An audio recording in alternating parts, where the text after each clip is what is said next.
Hello and welcome to everyone just joining the stream or people who are watching on the live replay.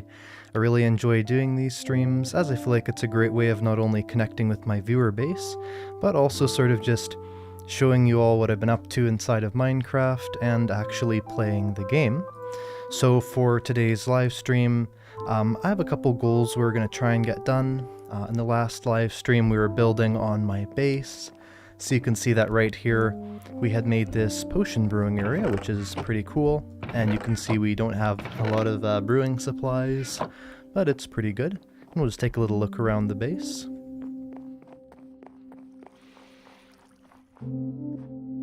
And as most people who are watching this probably know, but then again, I'm not sure how many of you are new viewers or if you've been watching on this series for a while. This is the third part, and we're living in the mountains. You can see that right here. We have these beautiful views all around this mountain sort of vista here. And, you know, we're not super far along in the survival progression. We don't even have an enchanting area, although that is going to be a goal soon. In the thumbnail there, you could see my base right here. And we just sort of have this beautiful jungle here, all these different mountain biome types. And so I think that the first thing we should probably work on is getting an enchanting area. Also, hello to everyone in the chat. I know everyone's saying hello, so thank you for that. And basically, we only have 5 diamonds. We don't have a lot of things, but I think that we sort of have all the necessary ingredients for an enchanting area. We don't have all the books, but, you know, I think that enchanting things at this stage may as well happen just because it's going to help us quite a bit. So we'll do that. We have our 2 diamonds, and I'm not sure if we have enough obsidian. Actually, we do. We have 16 obsidian. We do have 6 bookshelves. I don't actually remember where we got those from, but let's see. We need a singular book, so I could either break a bookshelf or I could craft one. I don't think I have the ingredients to craft one. Actually, here it is one. I think, if I remember correctly, I actually got these from the Deep Dark, so that would be where I did that, and I always like the manual crafting. If everyone wants to tell me in the chat, what do you like better? Do you like manual crafting, or do you like the crafting recipes in the book here? I always like the manual crafting just because I kind of find it to be more fun. So we need to make a little place to enchant. We have our brewing area here, so I suppose right next to it we can make an enchanting area. Let's see right here. Now, unfortunately, our pickaxe is almost broken, so we're going to have to be careful with that. But let's take a look here, and we'll just take a little area. We don't need anything crazy. Looks like this ends 2 blocks that way, so if we dug here, that's safe. So we can probably make a little setup here. Be 2 blocks, maybe 2 blocks this way we can go. Let's see. Someone says in the chat, love your videos. Well, thank you so much. I appreciate all of my amazing audience. I really find it so awesome that I can help all these different people play Minecraft and enjoy the game. And I'm hoping in the future to continue to not only teach people about the game, but also to find unique ways of presenting it and sort of showing what's possible throughout Minecraft. It's funny how with different iron veins, things like that, oftentimes they'll sort of have one piece that's a bit lower than the rest of it. It's like there's these sort of set shapes. I know that was even more so true before the Cave and Cliff update. I know now with like things like diamond ore, there's not as much variance you can have, but it is still quite interesting. So we're going to mine this out. Definitely not a very beautiful enchanting area, but to be fair as well, we only have 6 bookshelves, so it's not going to be that amazing, but we'll put this right here. And we're going to put down our bookshelves. We may as well put them just like this, with one in the middle for now. So we have level 13, we could get the amazing enchantment of efficiency 3. To be fair, we only have 18 levels anyway. Now we could always try and get some more books by going into the Deep Dark, but I don't think we'll do that today. However, something that I think we should do is get enchanting this iron armor we have, because I was thinking about all the things that we should probably be doing in this world just to progress and sort of get to a better level in it. And I feel like the most obvious choice is going to be going back to the Nether to get some more materials there, so it should be quite the adventure. The last time I went to the Nether, I nearly died twice. I think I went down to half a heart 2 times, or I think actually once it was 2 hearts and once it was half a heart. So we're just going to get some basic enchantments on the armor right here. It's actually Feather Falling 3 is really good for 16 levels, but what we can do here, a little enchanting tip, you can use a torch to block the power from the bookshelves to the enchantment table. So for instance, right here we can reduce the power here until we can get this enchantment. Looks like it's still at level 14. This should be, let's see, still 14. And now it's at 12, and we have Feather Falling 2, which isn't actually that bad. That could still help us quite a bit. So we have our sort of roughly enchanted iron armor. I don't always really suggest enchanting your armor like that, sort of just when you don't have a lot of stuff, but because we are going to the nether here, and I want to make sure that we don't die, just the most protection possible is good. So let's get our inventory sorted out. I found the biggest issue with going to the nether is not having enough food, so let's make sure we have all that. It looks like we have some bread here, and I guess we'll just get our full tool set again. I'm not really sure which tools we've not broken down already, since we have broken quite a bit. I could bring this diamond hoe, as that'll help with things like the warped forest and the crimson forest, but I'm not sure if that's a good idea or not. So we'll probably just make some basic iron tools of everything, just to avoid too much risk, but we will bring some extra things to help us in the nether, like always good to bring a flint and steel when you're going to the nether. Perfect. It looks like we have a super chat from the DMS, and it says, "Are there more wheels or doors on Earth?" More wheels or doors? I think there would be more wheels if you think about how many different cars there are, because, you know, most houses wouldn't have that many doors on them. I mean, I guess inside doors, outside doors. I'm going to say more wheels, but we'll see if that's true or not. Let's see, we'll make an iron hoe here, and we can have that. Alright, so we only have 3 pieces of bread, definitely not a massive supply of food for another adventure. We do have some more wheat, quite a bit more wheat. I'm not sure how much of that I want to use, of course, as we don't have a farm set up for any food, so we don't want to use all that. I could always bring one of our 2 enchanted golden apples we found a while ago in the ancient city, but I'm not sure if that's a good idea either. So let's take a look through here. We actually have 2 hoes, I realize here. We have a very good one, and we have a less than good one, so we could always bring this with us. But I don't see there's too much of a point to doing that, so let's craft the wheat here. 24 should be enough, although I always end up not bringing enough with me, so we'll just have 36. That's definitely enough, although we might have to build a food farm later on. Oh my goodness, I'd already made an enchanting table. I just realized this. I should have placed that down. Well, we now have 2 enchanting tables. Well, I guess that's not the worst thing in the world. So, oh well, maybe we'll use this one for decoration somewhere else. And I'm sure we can get some more diamonds later anyway. Alright, let's see. So we need some different things to help our chances of survival in the nether be a bit higher. And I think the first thing is going to be getting a shield. Now, a shield is of course going to help us against blazes, and we will make sure to protect ourselves against that. We do know where the nether fortress is, but one other thing I'm going to do to make sure we don't get lost is I'm going to make a very clearly marked out path. So we just need to pick a block that wouldn't be in the nether, really. I suppose we could use the birch leaves, but cobblestone or something's probably the more common choice. We could just use these oak slabs, why not? And let's see, we need the shield there. Any other blocks that would potentially help us in the nether? Yeah, boat's always good, actually. And a crafting table. I might even craft a couple more boats. Boats can be incredibly overpowered, even more in Java than in Bedrock. So the reason why is that in Java you can use boats to stop fall damage, and in Bedrock Edition, and in Java Edition, you can use boats to capture mobs. So we're gonna have this here. And I think we're gonna have everything we need. Let's see.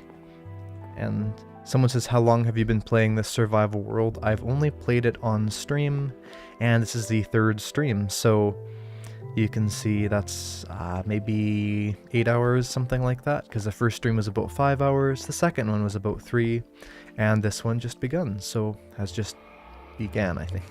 Let's see. So we have a flint and steel crafting table, boats. This should be everything we need. Can't think of anything else, so we'll just go through here, and let's see. Some says, what do you call it, half slab or slab? I'm not sure where calling slabs half slabs came from. They're always called slabs, but I think, You know, the idea of calling it a half slab sort of assumes that there is a whole slab, so I'm not really sure what that would mean, because there isn't a whole slab in the game. But yeah, I do call it half slab or whole slab, sort of, or a half slab or just a slab interchangeably, really, although I suppose I should just call it a slab. Now, if I remember correctly, the way back is this way, and I think someone said I should have brought gold armor, and I suppose that is true, so I might actually go back and grab that real quick.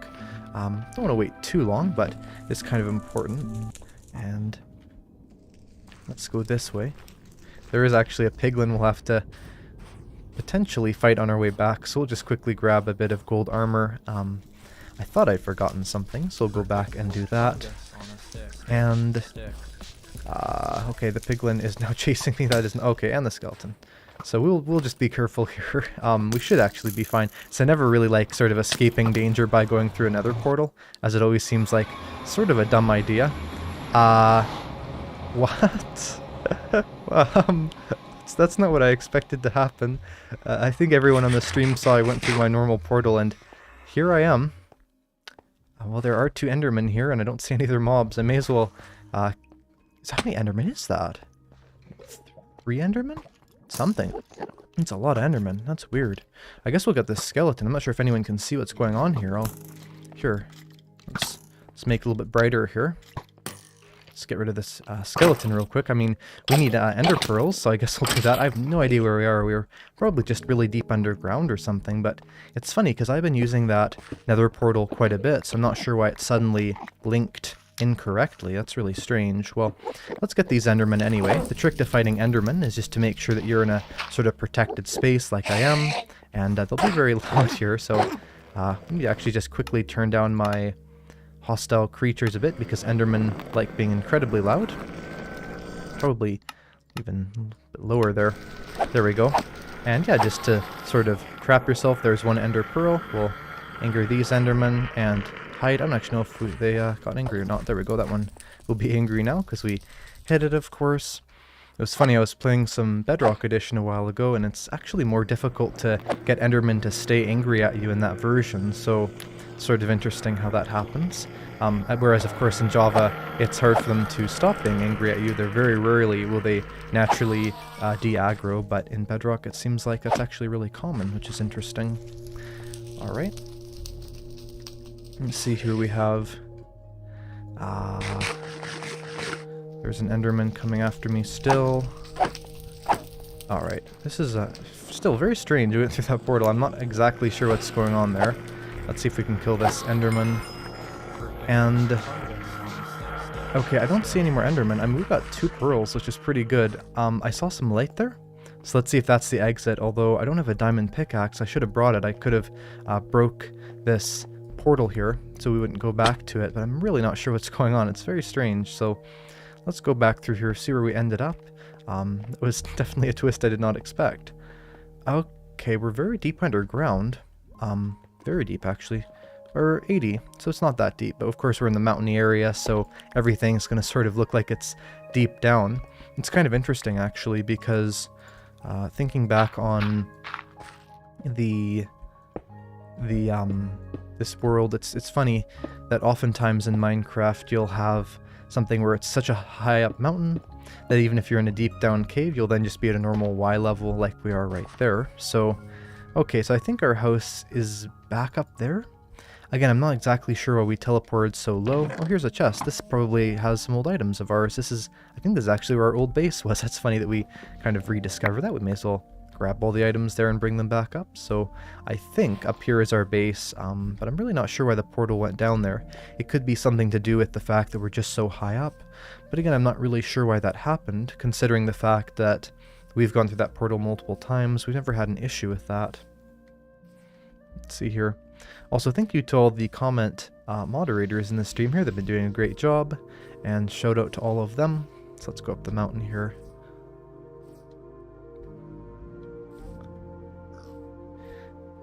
Someone says portals can glitch if you go through different blocks of the portal frame. You could have unintentionally set up a big portal frame that links to multiple other portals. Oh, that's true. I'm not exactly sure if that's what happened, but it could be. I guess I could try experimenting going through both parts, but I'm not sure if I want to go all the way up the mountain every time. I mean, I think it's our base up there.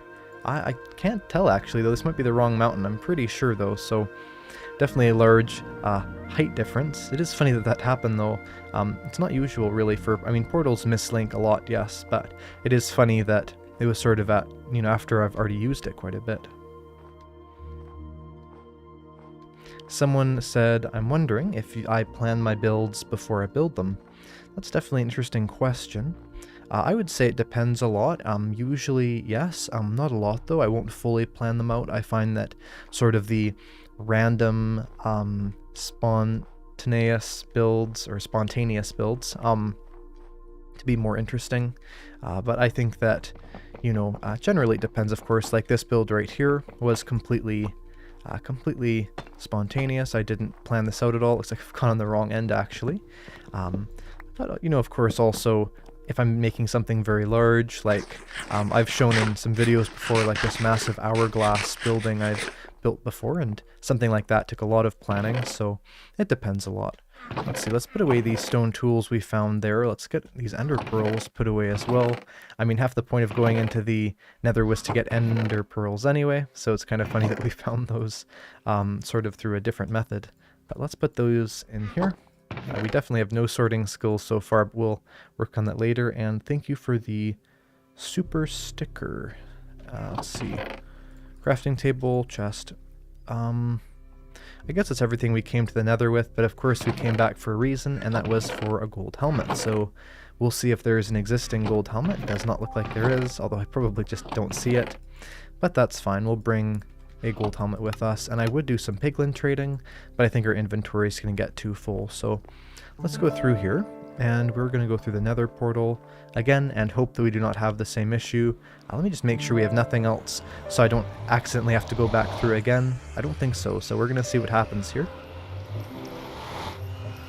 It looks like, oh right, I remembered, I just exited a dangerous scenario, so we're going to have to now solve the dangerous scenario. The world is lagging, actually. That's always a little bit worrying. Looks like we have an angry piglin through our portal, so that's going to be fun to deal with on our way back. I'm sure I'll forget and die, but I guess we'll find out.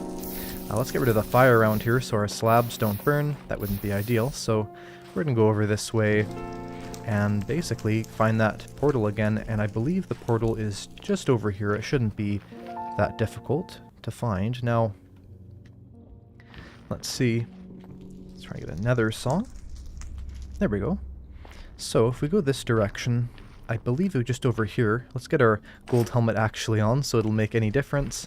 I suppose I didn't enchant it, but it shouldn't matter too much. So let's go around here. I think it's just up over here, but I guess, again, we'll kind of find out. So, well, that was a little bit of a fall. Good thing we have the feather falling on our boots. It definitely is the way we went because we have this sort of warped or crimson planks here. It's funny how much the crimson planks blend into the nether. Very interesting, actually. And we have two main goals for going into the nether here. The first one is to find a bunch of ender pearls, and the second one is to get a whole lot of blaze rods. So for the first part of our goal, of course, we can get this enderman. It's funny when the endermans hold the non sort of full block items, like right here. You can see it's holding this mushroom, but it doesn't really fit with its hands, so it's sort of just magically having the mushroom float there, which is kind of funny. So we're going to go through here. And we're going to break all these blocks, and let's get the enderman angry. We actually have to give it a bit of a path to get to us. And let's see. It's funny, sometimes they'll get mad at you and they'll just walk away from you. It's kind of an interesting little thing. I'm not really sure why they would walk away from you when they're angry. But it could just be to sort of lure you out like it was doing right there. So maybe its trick worked. Let's see. And the enderman will come here in a second. Let's see. Don't have it lure me out and then I'll die. We can make this a little bit wider, and we can just get the enderman wherever it is. And should at very least drop that mushroom, although if that's the only loot I'll get, it'll be a little bit annoying. Seems like the enderman is hurting itself strangely. I know there is an interesting fact actually with endermen where if you look in their eyes, they will not move. So like if you anger them by looking in their eyes, if you just keep looking at their eyes, I don't believe they'll ever move, which is kind of funny. They might teleport away, but they will not move. And you sort of almost saw that there when I was fighting that enderman. There's a lot of golden quartz here. I should definitely take a look at getting that later. Let's just hope this is the right way, because if it's not, it'll be a little bit annoying. But I guess I'll just go over here. This does not appear to be the correct way, so what I'll do is I'll backtrack to the blocks I'd placed over here a little bit. I'd put those crimson blocks. I think those are going to be a good sign of sort of where I should go from, as that of course was in the right direction, but this isn't. It's definitely very easy to get lost in the nether, and I made a nether guide a while ago, and I was saying in it that's actually one of the biggest dangers of the nether is getting lost, just because, you know, oftentimes then you'll starve to death because you don't have a lot of food, and also of course when you are lost then you can't necessarily find your way back at all, so you might have to die to somehow find a way back. And there's a gas that is shooting us. That was actually a very good shot by the gas there. See if we can hit it back there. We did, but I'm doubt it'll actually be able to be successful unless it's sort of up to the gas. Let's see here. And oh, that was actually really close, that one. Oh well, we'll just hide from the ghast over here and let it stop aggroing. Something good to know with ghast is that if they can't see you, then they won't attack you, or if you can't see them, then they won't attack you either, of course. So we can just hide back here, then the ghast is peaceful. And it, you know, just went somewhere I'm not exactly sure, but it's not going to be in an area that should be an issue for us. So I think we might actually have to go this direction, but I'm not going to place any blocks yet, just so I can sort of test it out. Now if I had have gone this way, okay, I did place some blocks there, so it probably is the right direction. We can sort of follow the blocks I previously placed, as I haven't been to the nether very much in this world, so if I've placed blocks in an area, that means that's the direction to the nether portal, or not to the nether portal, but to the nether fortress. And again, let's hide again from that ghast. It's kind of funny how they don't really track you like some mobs will, or let's say a zombie. You know, if you kind of hide behind a wall, they'll still go behind the wall to get you. But with the ghast, they won't really do that. So this goes up here, and I guess we have to find out if this goes the right way or if it's over there. It could be either one. I suppose I could watch the stream replay, but I won't do that. We'll go this way, I guess, and probably it'll be over here. It's just kind of interesting in Minecraft how oftentimes, because of the 3D environment, of course, you can sort of lose where you are fairly easily. So I think I will stop placing these blocks for now. Let's just try and find where to go. So sort of get out of the line of sight of that ghast here. I'll keep some blocks on my inventory here. And let's take a look where to go. So there is the Crimson Forest there, and if I remember correctly, the Crimson Forest is somewhat near where we're trying to go. So we'll travel over there a little bit, I think, and try and get a good look from around here. That could definitely lead us to the fortress. Someone says, why isn't there Christmas in Minecraft? There is Christmas in Minecraft. There's a Christmas present textures you get on all the chests on the 24th and the 25th of December, and I believe there's also a splash text that says Merry Christmas on it, or something like that. Let's take a look around here. Okay, it looks like I guess we'll just be exploring the nether and hoping to find another fortress, maybe the same one or a different one, but that's okay, I guess. I'm not going to go back to where these are, because I know these are here, but I remember going the other direction, so that I could have placed those when I was lost earlier in the nether. And that was a very bad fall right there. I should get some warped, or not warped, but some twisting vines. Twisting vines are really good if you're in the nether. The thing about twisting vines is that they're sort of like the nether MLG water bucket, so you can more or less use the twisting vines to protect yourself. And let's try going through here, actually. This could be a path to choose. Now, I probably should have just marked down the coordinates where I was before. It often becomes a bit of an issue, but we'll explore around. We could always just grab some nether quartz, things like that while we're at it anyway. Could help us with our base a bit, so that's a good thing. Let's go through here. Then we'll go up the mountain slope. At least this time we know fairly well our way back, so we shouldn't have too much of an issue. Someone says hello, and hello to you, and hello to anyone just joining the stream. I mean, the stream basically just started here, but hello to everyone anyway. Okay, I can see that lava flowing. Now here's a good thing to remember. If you see lava flowing, it means you've never been to that area before. Basically, of course, when lava generates in the nether, it generates as a single block. It doesn't generate as sort of a pre-flowing waterfall or lava fall.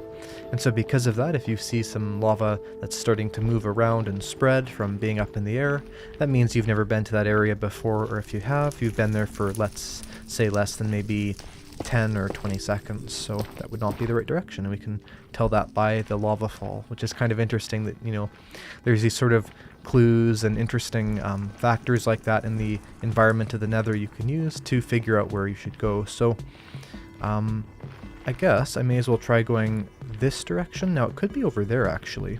That would make some sense. Let's see here, I put the blocks there. What I could have done is I could have made a way over here, something like this. Now, because I think this is actually the right way, I'll put down some of these slabs, but we'll find out if it's the right way or not, so we'll do that. And I guess I'll just place them to about here, and then I'll just sort of explore a bit and find out. Someone says, do I have a goal for this stream? Yes, so my goal is to find the Nether Fortress, which is right in front of us, so perfect, we finally found it. The actual goal is to get lots of blaze rods, lots of ender pearls, so eventually we can go to the end and defeat the ender dragon. I highly doubt that'll happen in today's stream, all those things, but you never know. Something that may happen in the stream though is getting the return to sender achievement if we can position it right. Although it's very difficult in the position that the ghast is at right now. Let's just hide from this ghast and let it go away from us so it doesn't end up deafening myself and the entire stream with its screams and blasts. So there's the ghast. So you can notice it's not looking at me, so it doesn't really turn around and sort of find you like, let's say, a zombie or something like that would. So again, it's sort of nice that it really isn't as smart of a mob as you would think compared to other ones, and lots of interesting things about ghasts. In an upcoming video actually I'll be discussing some really interesting things about the ghasts. You'll have to check that out. That should be out on Monday at 10 AM EST, I believe, should be the next video. So hopefully everyone will enjoy that. And here we are at the mix of Warped and Crimson Fortress, which I think is pretty cool. So we're going to put this here. We're going to keep a couple more of these slabs just to sort of mark out the entrance fairly easily. I don't want to get lost again, as that's just fairly annoying more or less. So let's see here. I guess this would be probably a good place to mark out the entrance. We'll go sort of to here, and we'll know from there just to go this direction. We'll block that off like that. So alright, here we are, and we are ready to start fighting hostile mobs. So I'm going to get on my helmet of the iron one just because I don't think we're going to run into any piglins in this fortress. And let's find those blaze spawners. I wish I had more blocks to sort of mark out where those blaze spawners are again, but it shouldn't matter too much. I think it just is over here actually, but we'll find out. Nether fortresses are very maze-like, and we could always try and consolidate what's here. Looks like there is a chest here. I did raid and loot, but I didn't get all the items there, so I may as well just grab that. Now this sort of seems to go in a circle, so if all this is a circle I can sort of block this off because I won't need to go there again, and I can make sure not to make that same mistake. So it is a loop, and it stops around here, so we'll just put like a single block. Doesn't mean we can't go up there, but just will give us sort of a visual reminder that that's not the best place to go. So just like I did right here actually on the, I think it was 2 streams ago. So we're gonna go down here. We have the double flight of staircases, and there we are. Now we have this little thing here showing us that's our exit, which is always really great reference. So we'll try going up here, a different staircase, see if we can find that. This seems just to go to a little sort of platformy area. So we're just gonna, again, mark that out a little bit so we can do that. It's always important to sort of build some, not exactly infrastructure, but just some things around your world that really improves the quality of it. So for instance here, although it may seem like we're just running around the Nether Fortress randomly placing blocks, what we're actually doing is we're marking out for ourselves where we should go and where we shouldn't go when we're exploring it. So for instance here, we really only have one way of going, which is this way, and a trick for fighting the wither skeletons. Just place some blocks up here. They're like Endermen. They can't reach you if those blocks are there, and now we can seamlessly get them without that dangerous wither effect. For people wondering, this is in hard mode, and we have been playing in survival, of course, so we'll go through here. Okay, this must be the way, so I now basically know the way of getting to those blaze spawners. Let's see, it looks like this is definitely where we were. let's see here, we're going to go this way, and we're going to get some bread. Now, I believe this just ends right there. We do have the Crimson Forest there. This is where I was fighting ferociously some hoglins for food, which we might have to do again because we're running low on some bread, but hopefully not. So let's go this way, and let's take a look at what's around here. So we have a wither protection thing. We do have some enderman, or at least there was an enderman there. Let's see, we can fight this enderman. It's like the perfect little place for it, or kind of perfect. We'll just place those blocks there for extra safety. And get that enderman. Got me one hit, so always important to run very quickly. Another trick we can do. Oh, it looks like that enderman, that was kind of a glitch. It got me from that direction. It's interesting.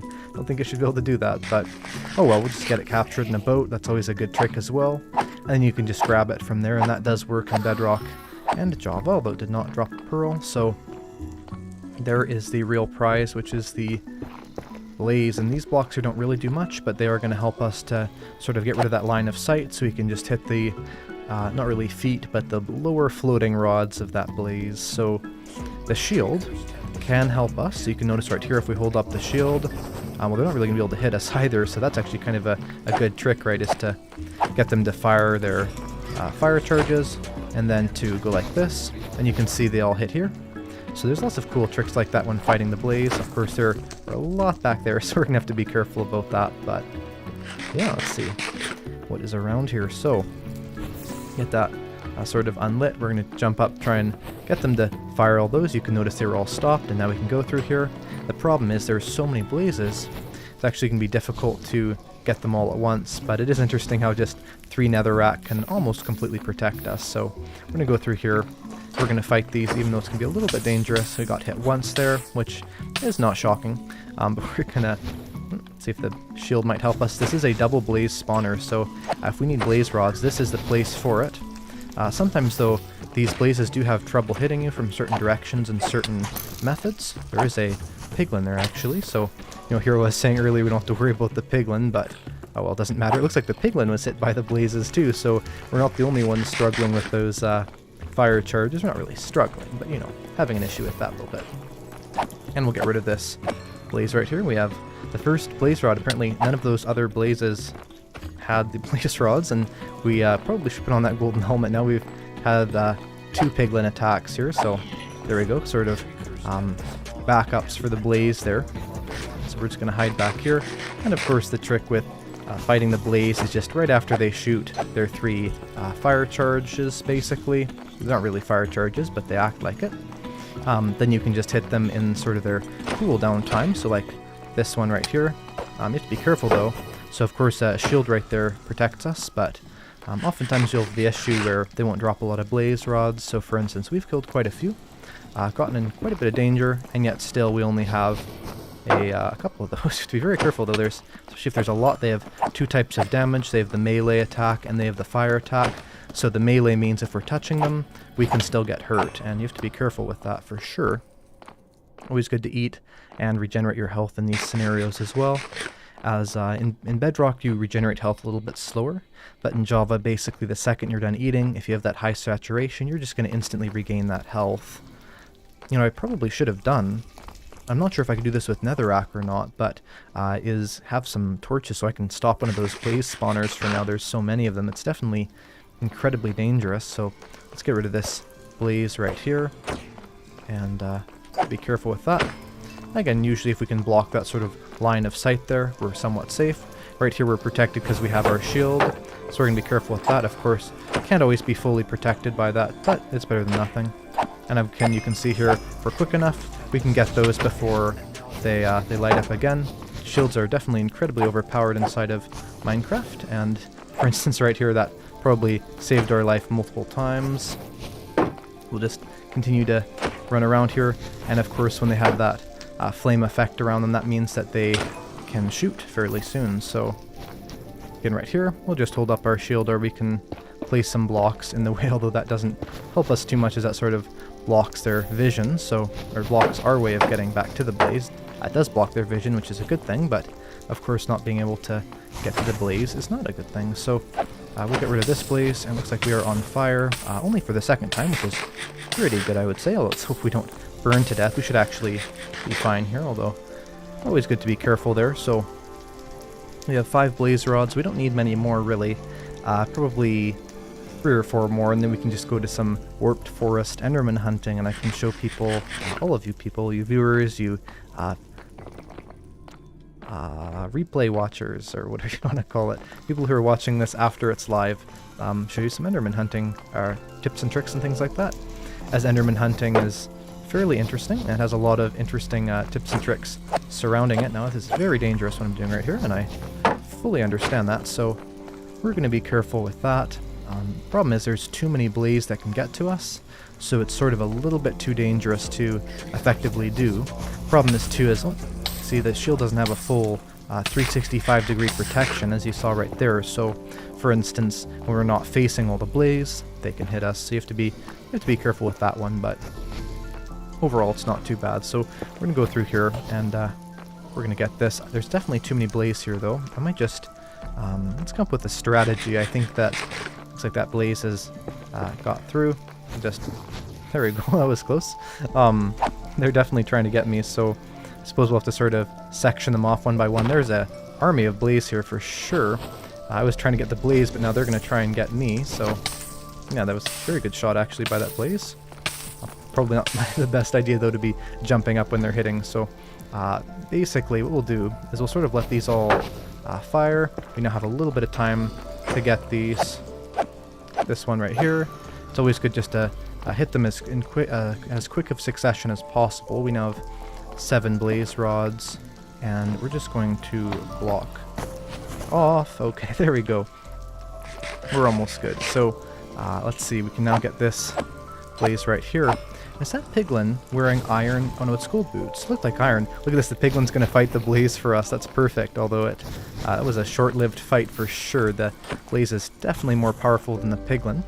We do now have 7 blaze rods, which is probably enough, but while we're here, you know, of course, half the issue is actually getting here, so let's see if we can make sort of a small underneath entrance to this. We can sort of get in and out of there quickly. Not always the best idea, as you saw right there, but can sometimes work for sure.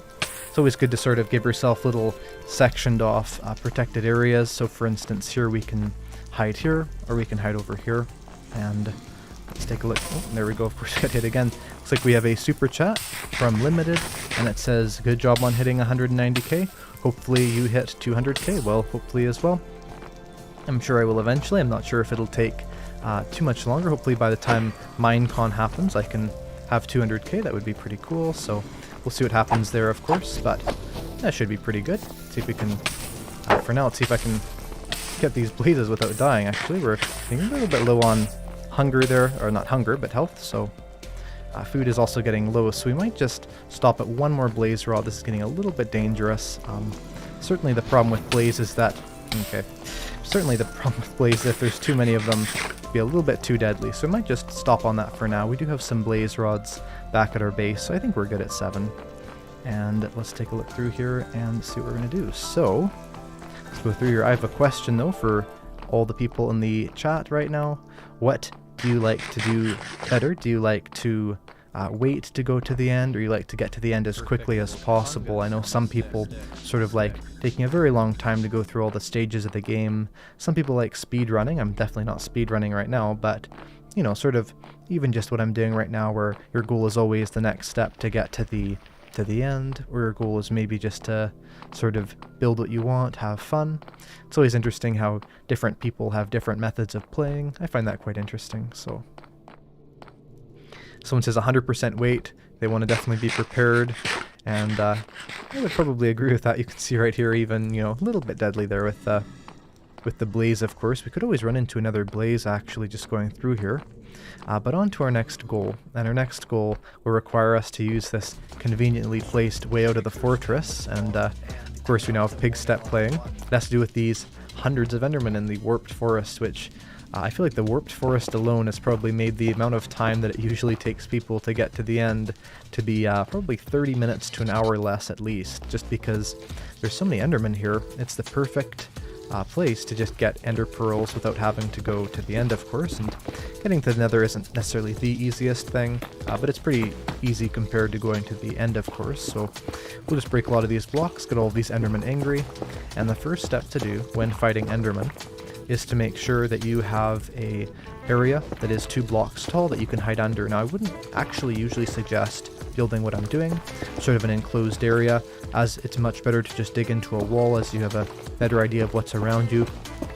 But in this scenario we have to get a lot of endermen, so we're going to be careful with that. I just placed down all the blocks that I broke because I realized I broke them in the wrong area.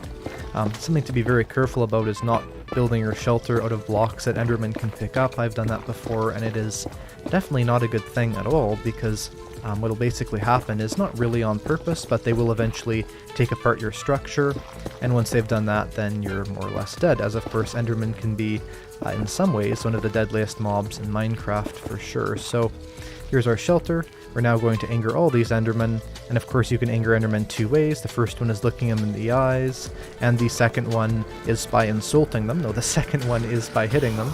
And I'm not sure if they think of hitting the enderman in the eye. I'm not sure if looking the enderman in the eyes is considered an enderman insult or not. And these do not seem to be getting much quieter. Now, you'll notice they're sort of running around frantically. And the reason for that is kind of interesting. It's because they always want to be the closest to you as possible, so if there's a closer area they can be, they'll run to that direction. So you'll notice right here, we have this little area here with 1 block that's not exposed, or that's not placed, sort of a corner that's missing. And that's really good, because all the endermen will flock towards that area, whereas if we went to the other side, they would chase us over there. So that's an important thing. Of course, if you have a sword, having that ability to hit multiple endermen at once is great. Although it doesn't matter too much, it just depends on how many you're hitting. So we're going to hit all those, and looks like I did not get very many ender pearls from that, just 2. But that's okay. So we'll get this enderman here as well and hit it. I do find the random chance in Minecraft to be so interesting, and I know that the idea behind random chance is you can't really get a pattern behind it. But I have found that oftentimes when you're doing a lot of things at once, like for instance right here, let's say if I was going to kill a singular enderman, it would seem that the chance of getting a pearl is higher, although I don't think it actually is, whereas, you know, hitting, let's say, 10 of them at once, it's not there. Probably just an idea of the perception that we have of random chance, but it's still very interesting. Now we have 3 ender pearls. I don't remember how many we have at home.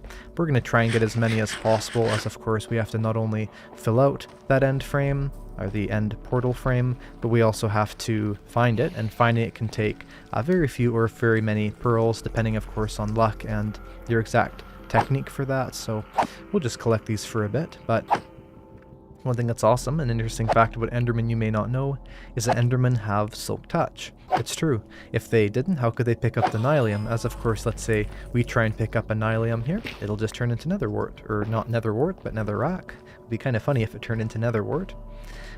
Because of that as well, you can get silk touched items without having silk touch. So for instance, right there, we have that warped nylium. Let's go through here. The endermen are definitely fairly common here. Now, the problem with endermen is sometimes they will not teleport to where you want them to. So for instance, right here, it would be better just to make an individual little trap. You can just dig some blocks into the side, get that enderman angry, hide back here, and then usually you should be safe. The biggest danger with enderman hunting, especially with this technique, is sometimes what will happen is they'll actually teleport to the wrong area. They'll get kind of stuck in a lower down area. So for instance, that enderman could be stuck right now. You have to be really careful, because if they are stuck like that, then they could just stay there angry basically forever. So there's an enderman over there I can see.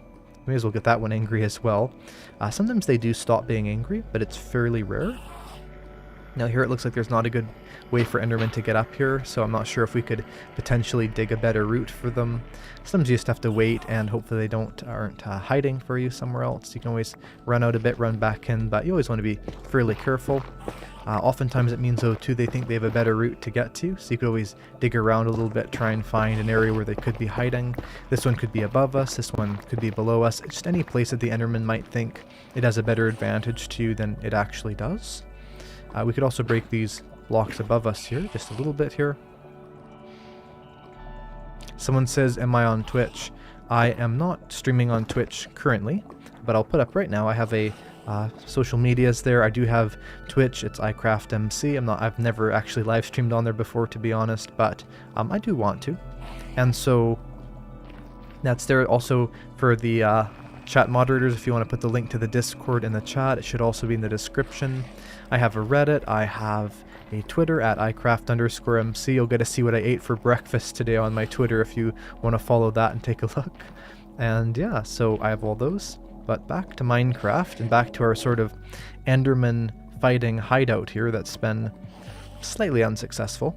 Of course, our previous Enderman fighting area wasn't that unsuccessful, but more or less we're sort of trapped in this dangerous scenario. Now there's different things we could do.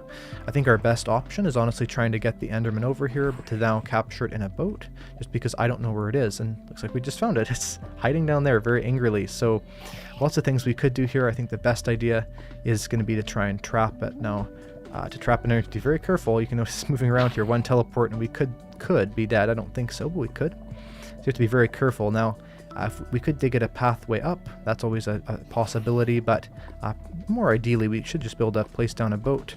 And now it's captured in the boat, so perfect. And now we can just go down here, hit it in the boat, and its ender pearl might fall into the lava, so we'll find out if it drops one, and it did not. Although I don't think it dropped an ender pearl, unfortunately. We do have lots of endermen around here, so another thing is too, they do not have to be angry to capture them in a boat, and you can fully collide your hitbox with an enderman and they won't get mad at all. So for instance right here, that's kind of hard to do, they're pushing me off quite a bit. We should be able to push this one into the boat there, and once it's in the boat, when it's not angry, in fact there they are, it's so funny when endermen sit in boats how their legs sort of turn at the same angle as their hands are, but either way, now that those are in the boat there, we can just kill these endermen, and even though they're mad, they cannot teleport away when they're in the boat. I believe they can teleport away when in a boat in Bedrock Edition, but of course they don't always. So we can now get those endermen, and we have got one more ender pearl. We have found that. So we have another enderman here. Again, we may as well do the other enderman fighting method. Both of them are fairly good, so we'll do that. And we'll just place down the boat here. Looks like that enderman's going to die of suffocation, which, I mean, I guess that's more convenient. But we'll just get that, and we did not get ender pearl, though we're getting a large supply of the warped nylium. We've got more warped nylium out of this than we have ender pearls, which is kind of a funny chance there. I guess it's not super uncommon, but we'll go through here and do that. So let's take a look. I do hear another enderman. There should be a lot of them, as they're basically the only mob that can spawn in the warped forest. So yeah, in fact, there's one right there.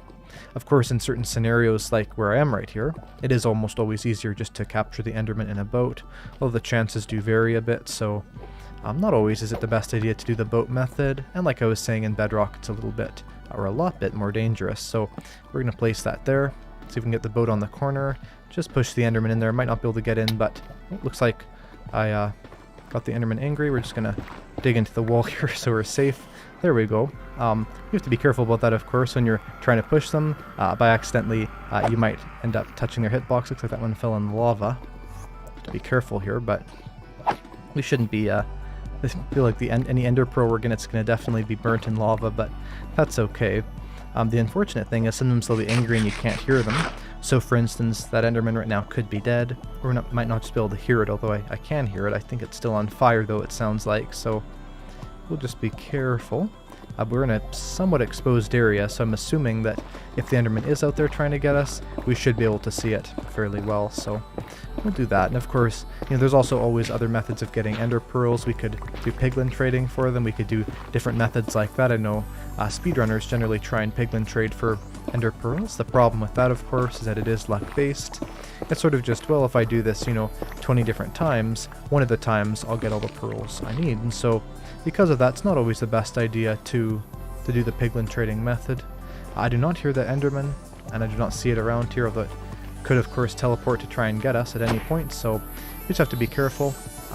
I do not hear it, and we can always dig our way into a wall or something like that. So here's another enderman. We'll just grab this one. Capture it in a boat. It's always so funny that you can do that. It's funny, too, because if you have an enderman in a boat, but you also have another mob in the boat, it sort of looks like the enderman is holding the other mob. It's very funny looking, so we'll place down that boat there. We now have 2 captured endermen ready to kill, and of course we can go like this. Actually, because of course the axe has more damage, probably smarter to do that with the axe, and we'll do this one here. Our drop rate has been incredibly bad. It looks like there is a piglin, or a zombified piglin there.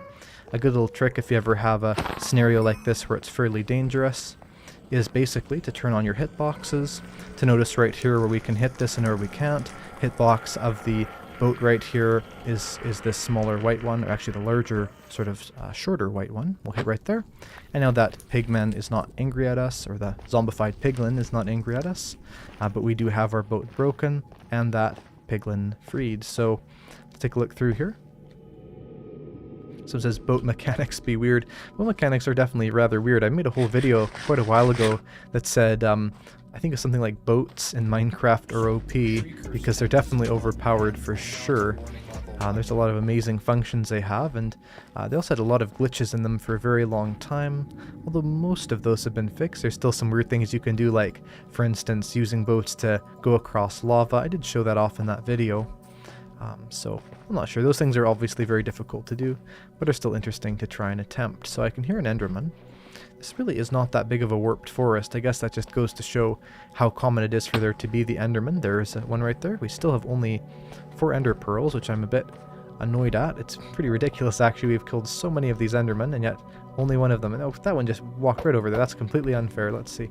Let's see if we can find our enderman. Looks like it's walking very consciously away from us. That's funny. That doesn't usually happen. There it is. Okay, let's see if we can get it. It's definitely running away from us. Maybe it knows what we did to its enderman relatives. Probably not though. So it was kind of cool to see the warped and the crimson forests connect. They're very nice looking. So let's go over here. Let's get a drink of water.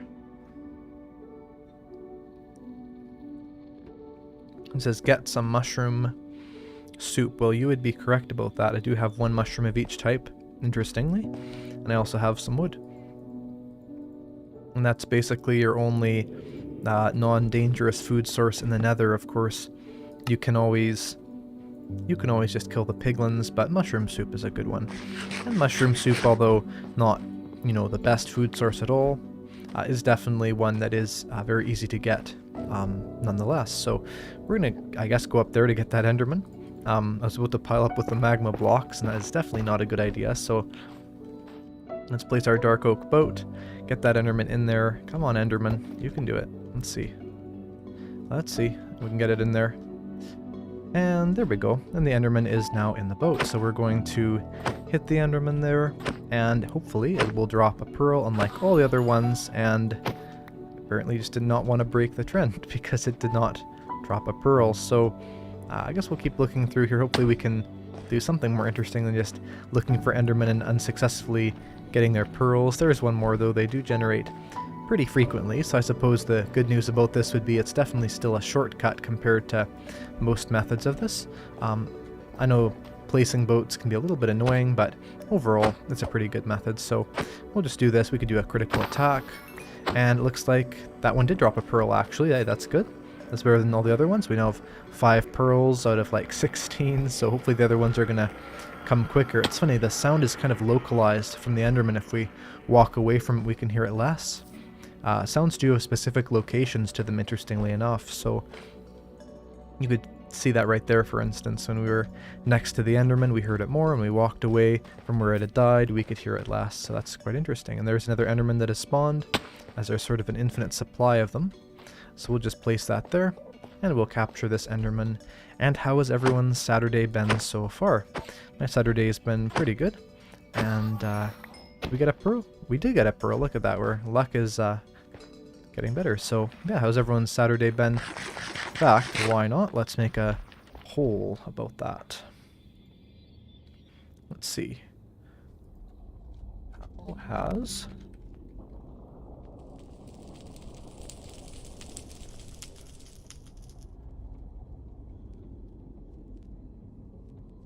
Let's see.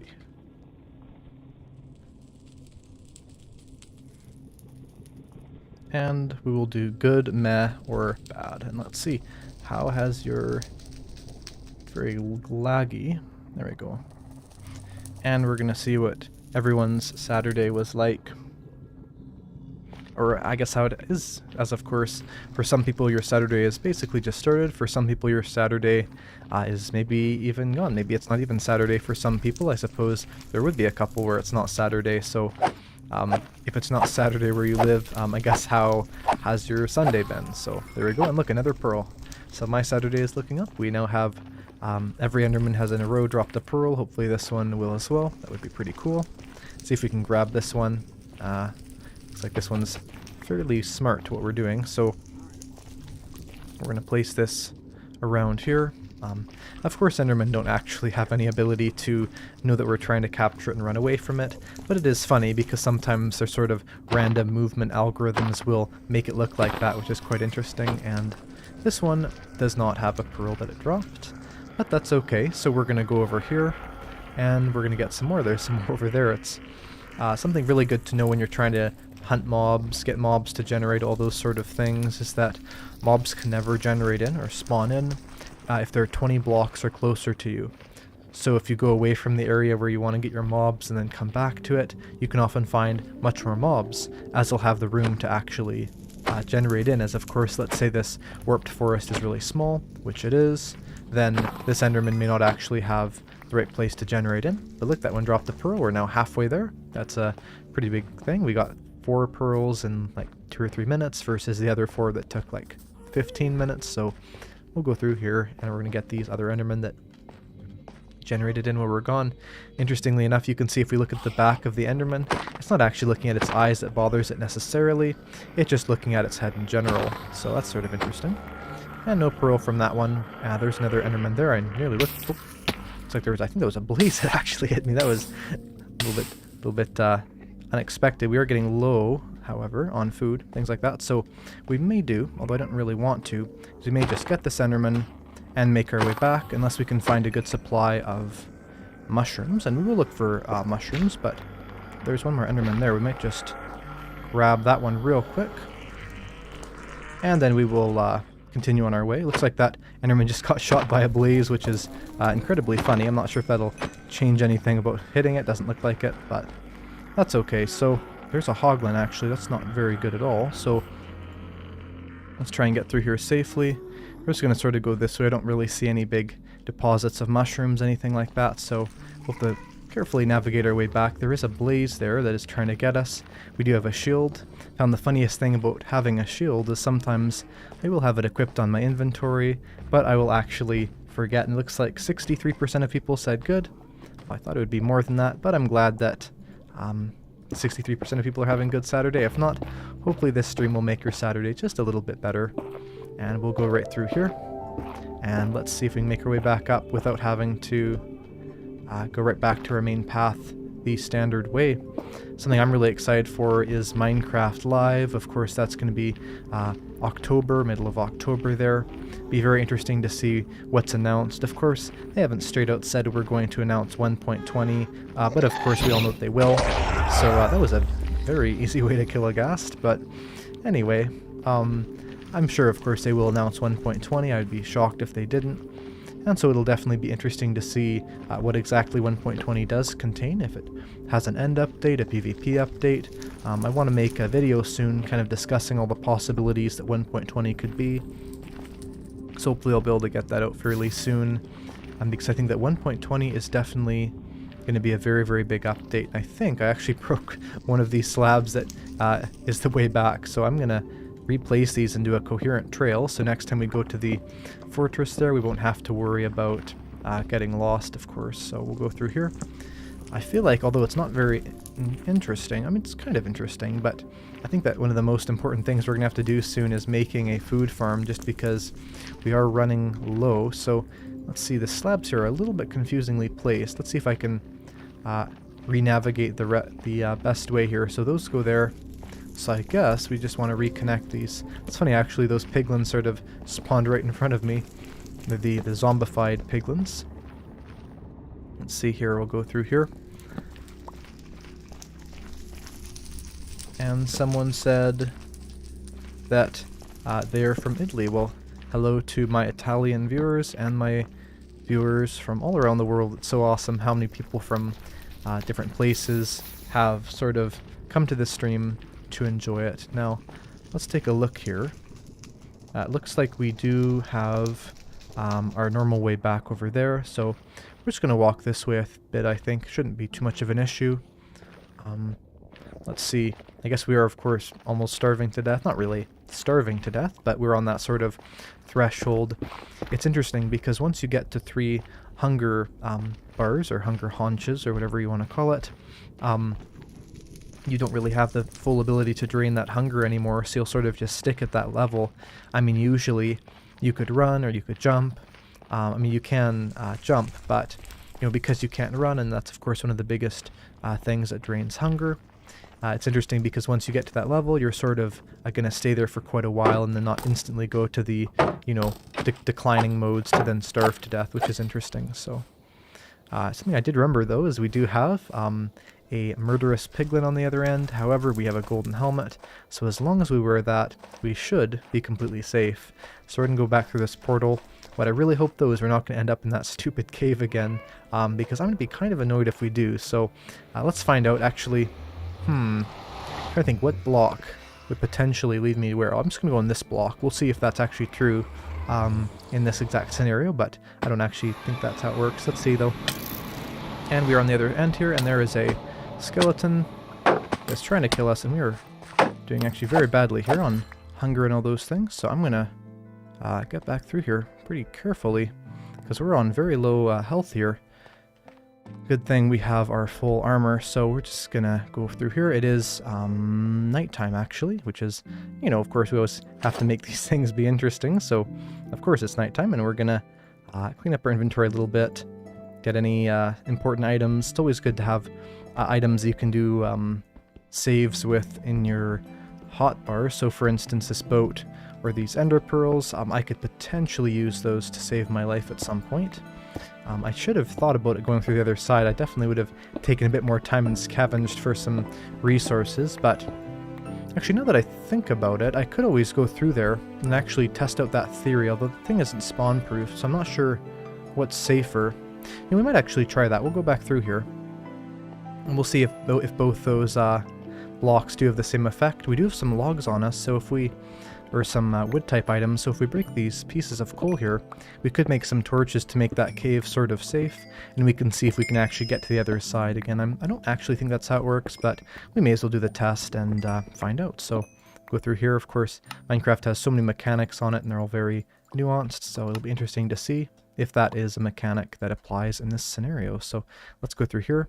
The idea would be we're going to see if we can basically find our way back to our base, sort of by going through this strange area. Now this is actually a dead end, so I'll have to find my way back through here. Remember finding the lava, so maybe it's here? No, it's not here.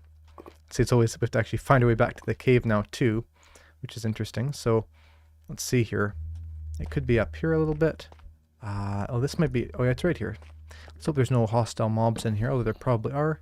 There are a lot of hostile mobs, so I think we will try that later actually. That's looking very dangerous.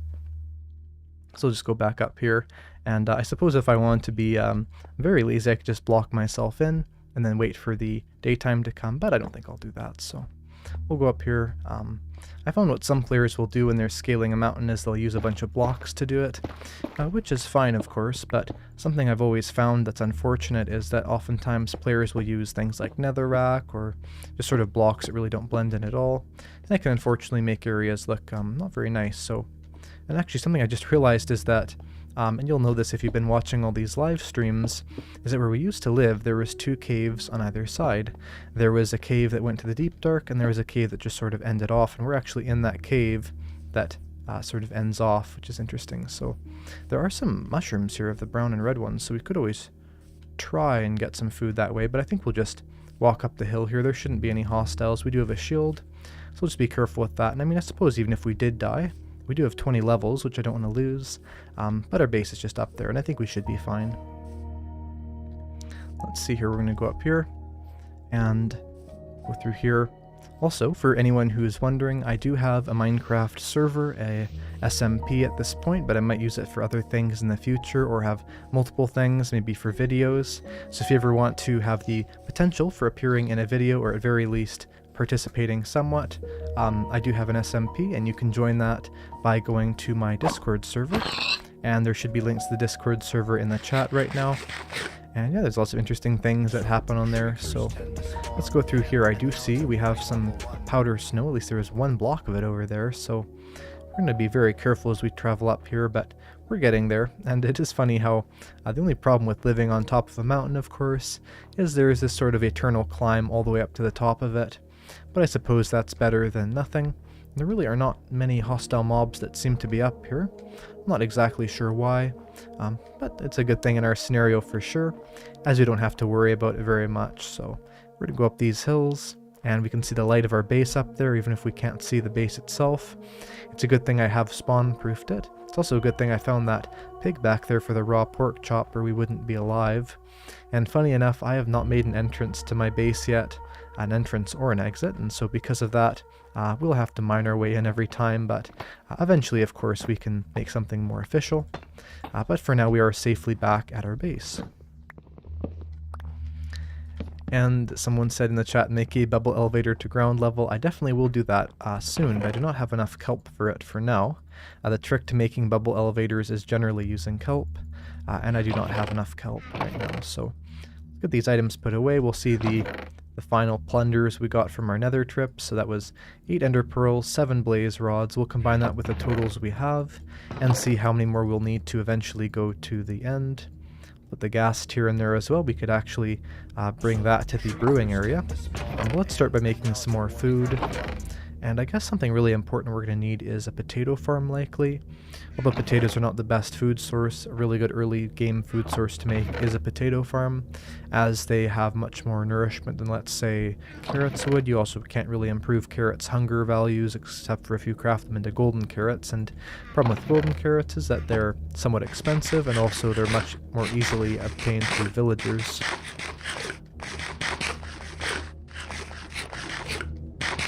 And someone says, does the Minecraft server have a Bedrock IP? Unfortunately, at this point, the server does not work on Bedrock, but the goal is to eventually have it so that the server will be applicable and work for Bedrock and Java Edition with some cross-compatibility, but unfortunately, at this point, it is only for Java. So let's take a look here. We now have 7 blaze rods and 8 of the pearls. We'll combine that with what we have already. So let's see if we can find that. We can just go through here. Interesting little trick is sort of double clicking on an item in your inventory. You can make those other items teleport over to it. Now, our blaze rods are going to be in the brewing area, which I just realized.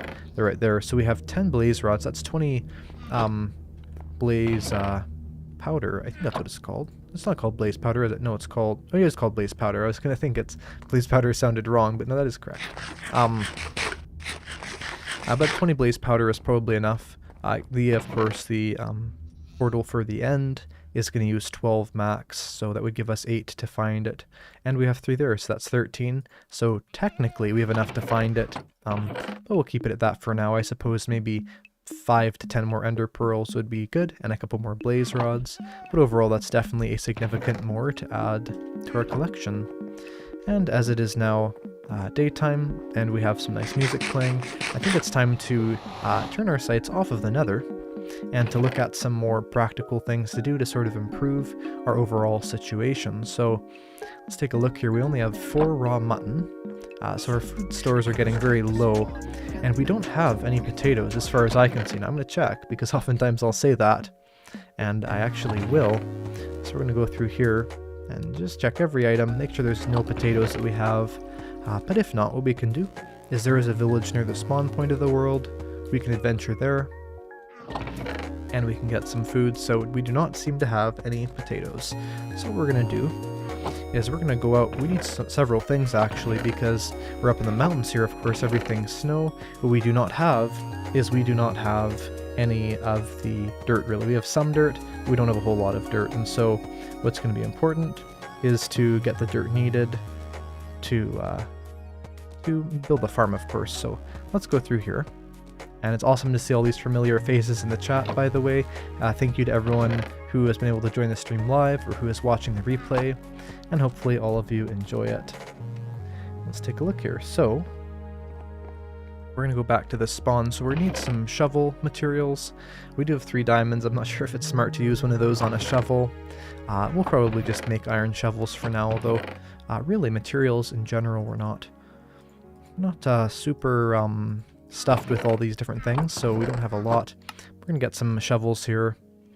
We do need some more food just to even bring on our trip, of course.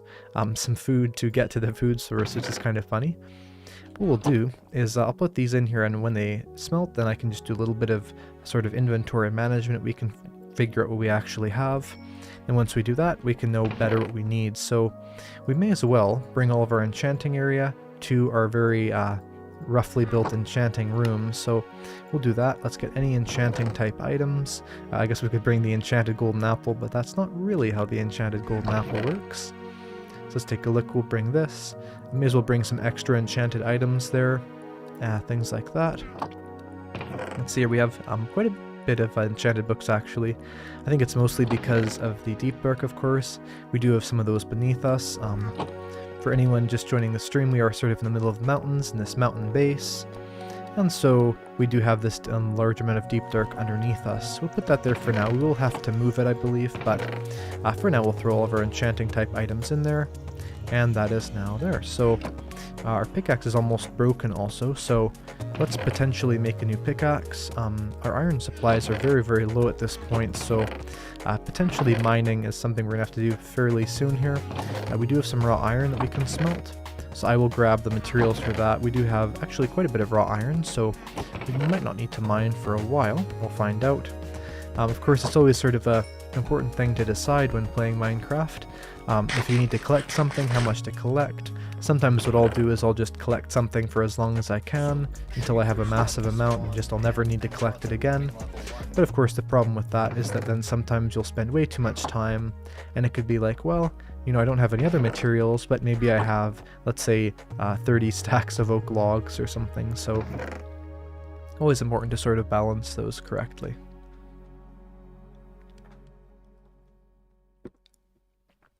And someone says, I like dried kelp blocks for furnace fuel. Dried kelp blocks are definitely a good furnace fuel. I've talked about them a little bit before, and it's kind of a nice thing to use. At this point we have, I don't think, a singular piece of kelp, so maybe when we're out and about, if we happen to see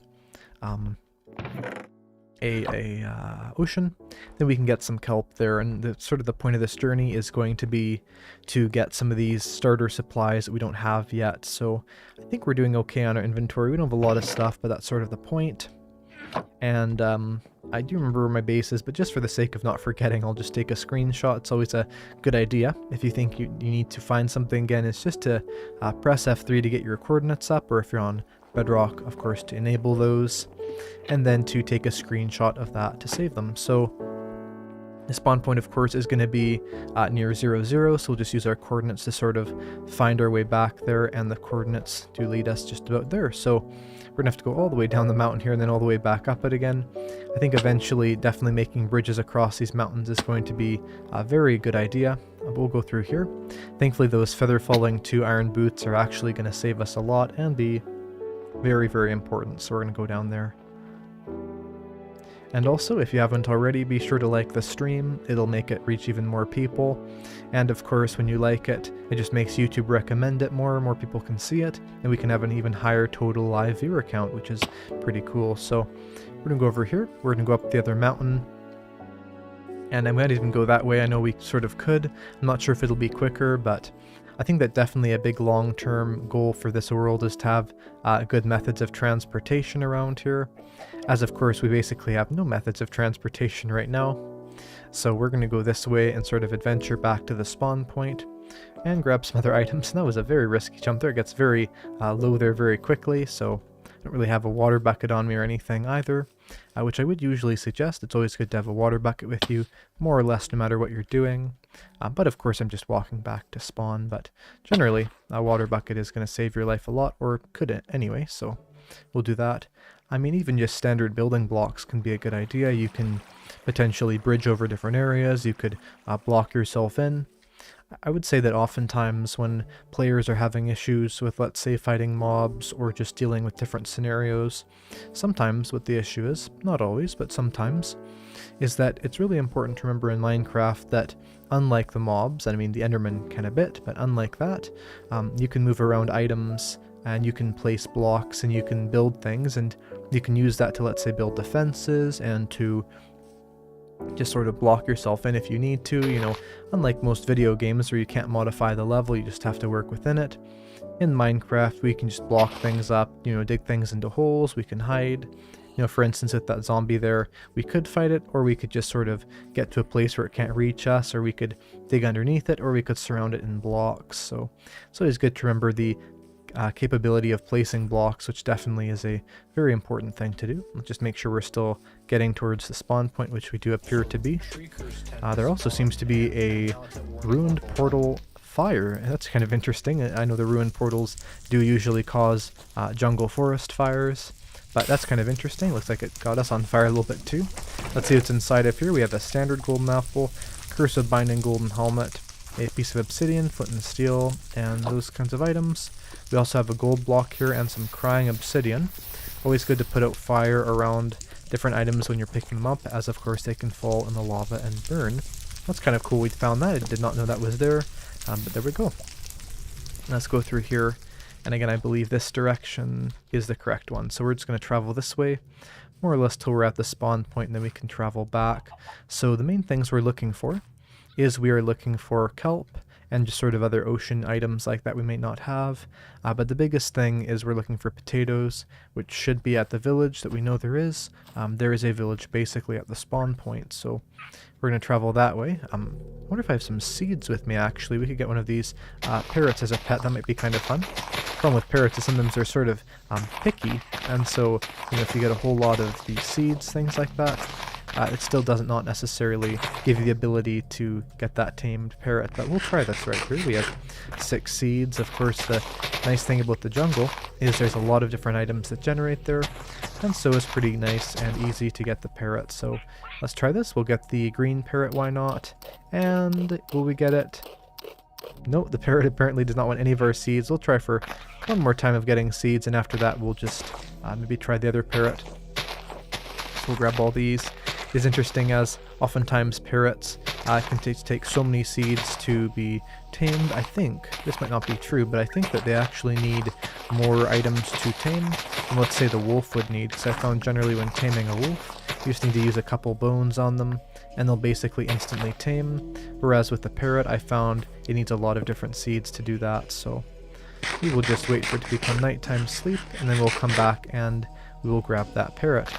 As of course the jungle, especially over almost other, all other overworld biomes, is very, very dangerous at night because there's so many dark areas there. The thing that's really important to remember is that then a mob can generate in, and they can stay underneath a dark area and not die, so we're going to break these. Especially also before the changes in mob spawning with 1.18, it could be even more dangerous, as just as it is, mobs could generate there not even being night. So let's see if this parrot, and there we go, we have the parrot. We have that. Let's see if this one will be very lucky and get it in 2, and it does not. But we now have a green parrot, and it has, we have first tamed mob, we have our best friends forever achievement, and of course it's very appropriate we have the green parrot as my character is green there, so that's pretty cool looking. But anyway, let's get our armor back on, and let's have this parrot join us. We're just walking around, so parrots should be fairly safe, and we're just gonna run and jump our way all the way back, so we'll do that.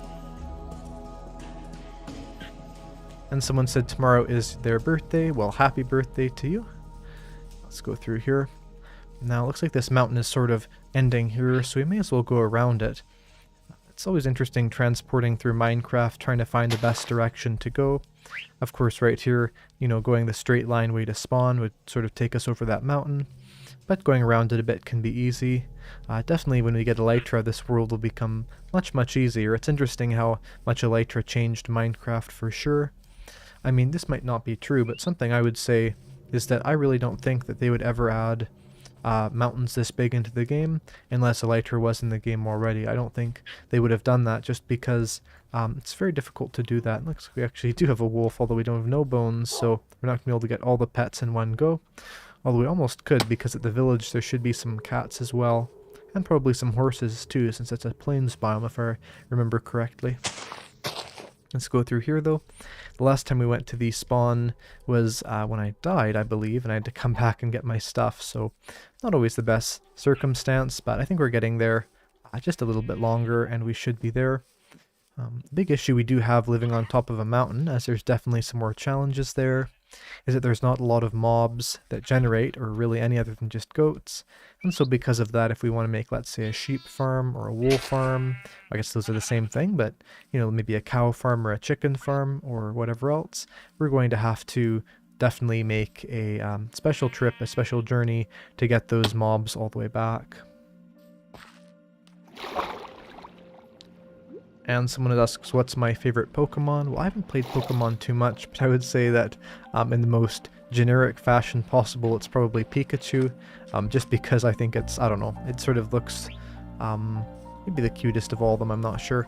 Let's go through here. We'll finish our way through the forest, and we should end up at the village, which is going to be good, as that'll enable us to get those crops. It'll also enable us to have a large supply of course, not only the crops, but also there could be some other loot items around there. There could be lots of good stuff at the village. We could even kill some of the sort of farm animals around here. Well, I'm not sure if we will or not, just because overall we want sort of a permanent food source. But there is that village, and we can now travel to it. Wasn't too long of a journey, but of course longer than just a couple blocks away, so... And we could make a boat here and save time. I don't really see many trees around. I guess we could mine up that tree. Why not? It's always kind of cool to save a little bit of time.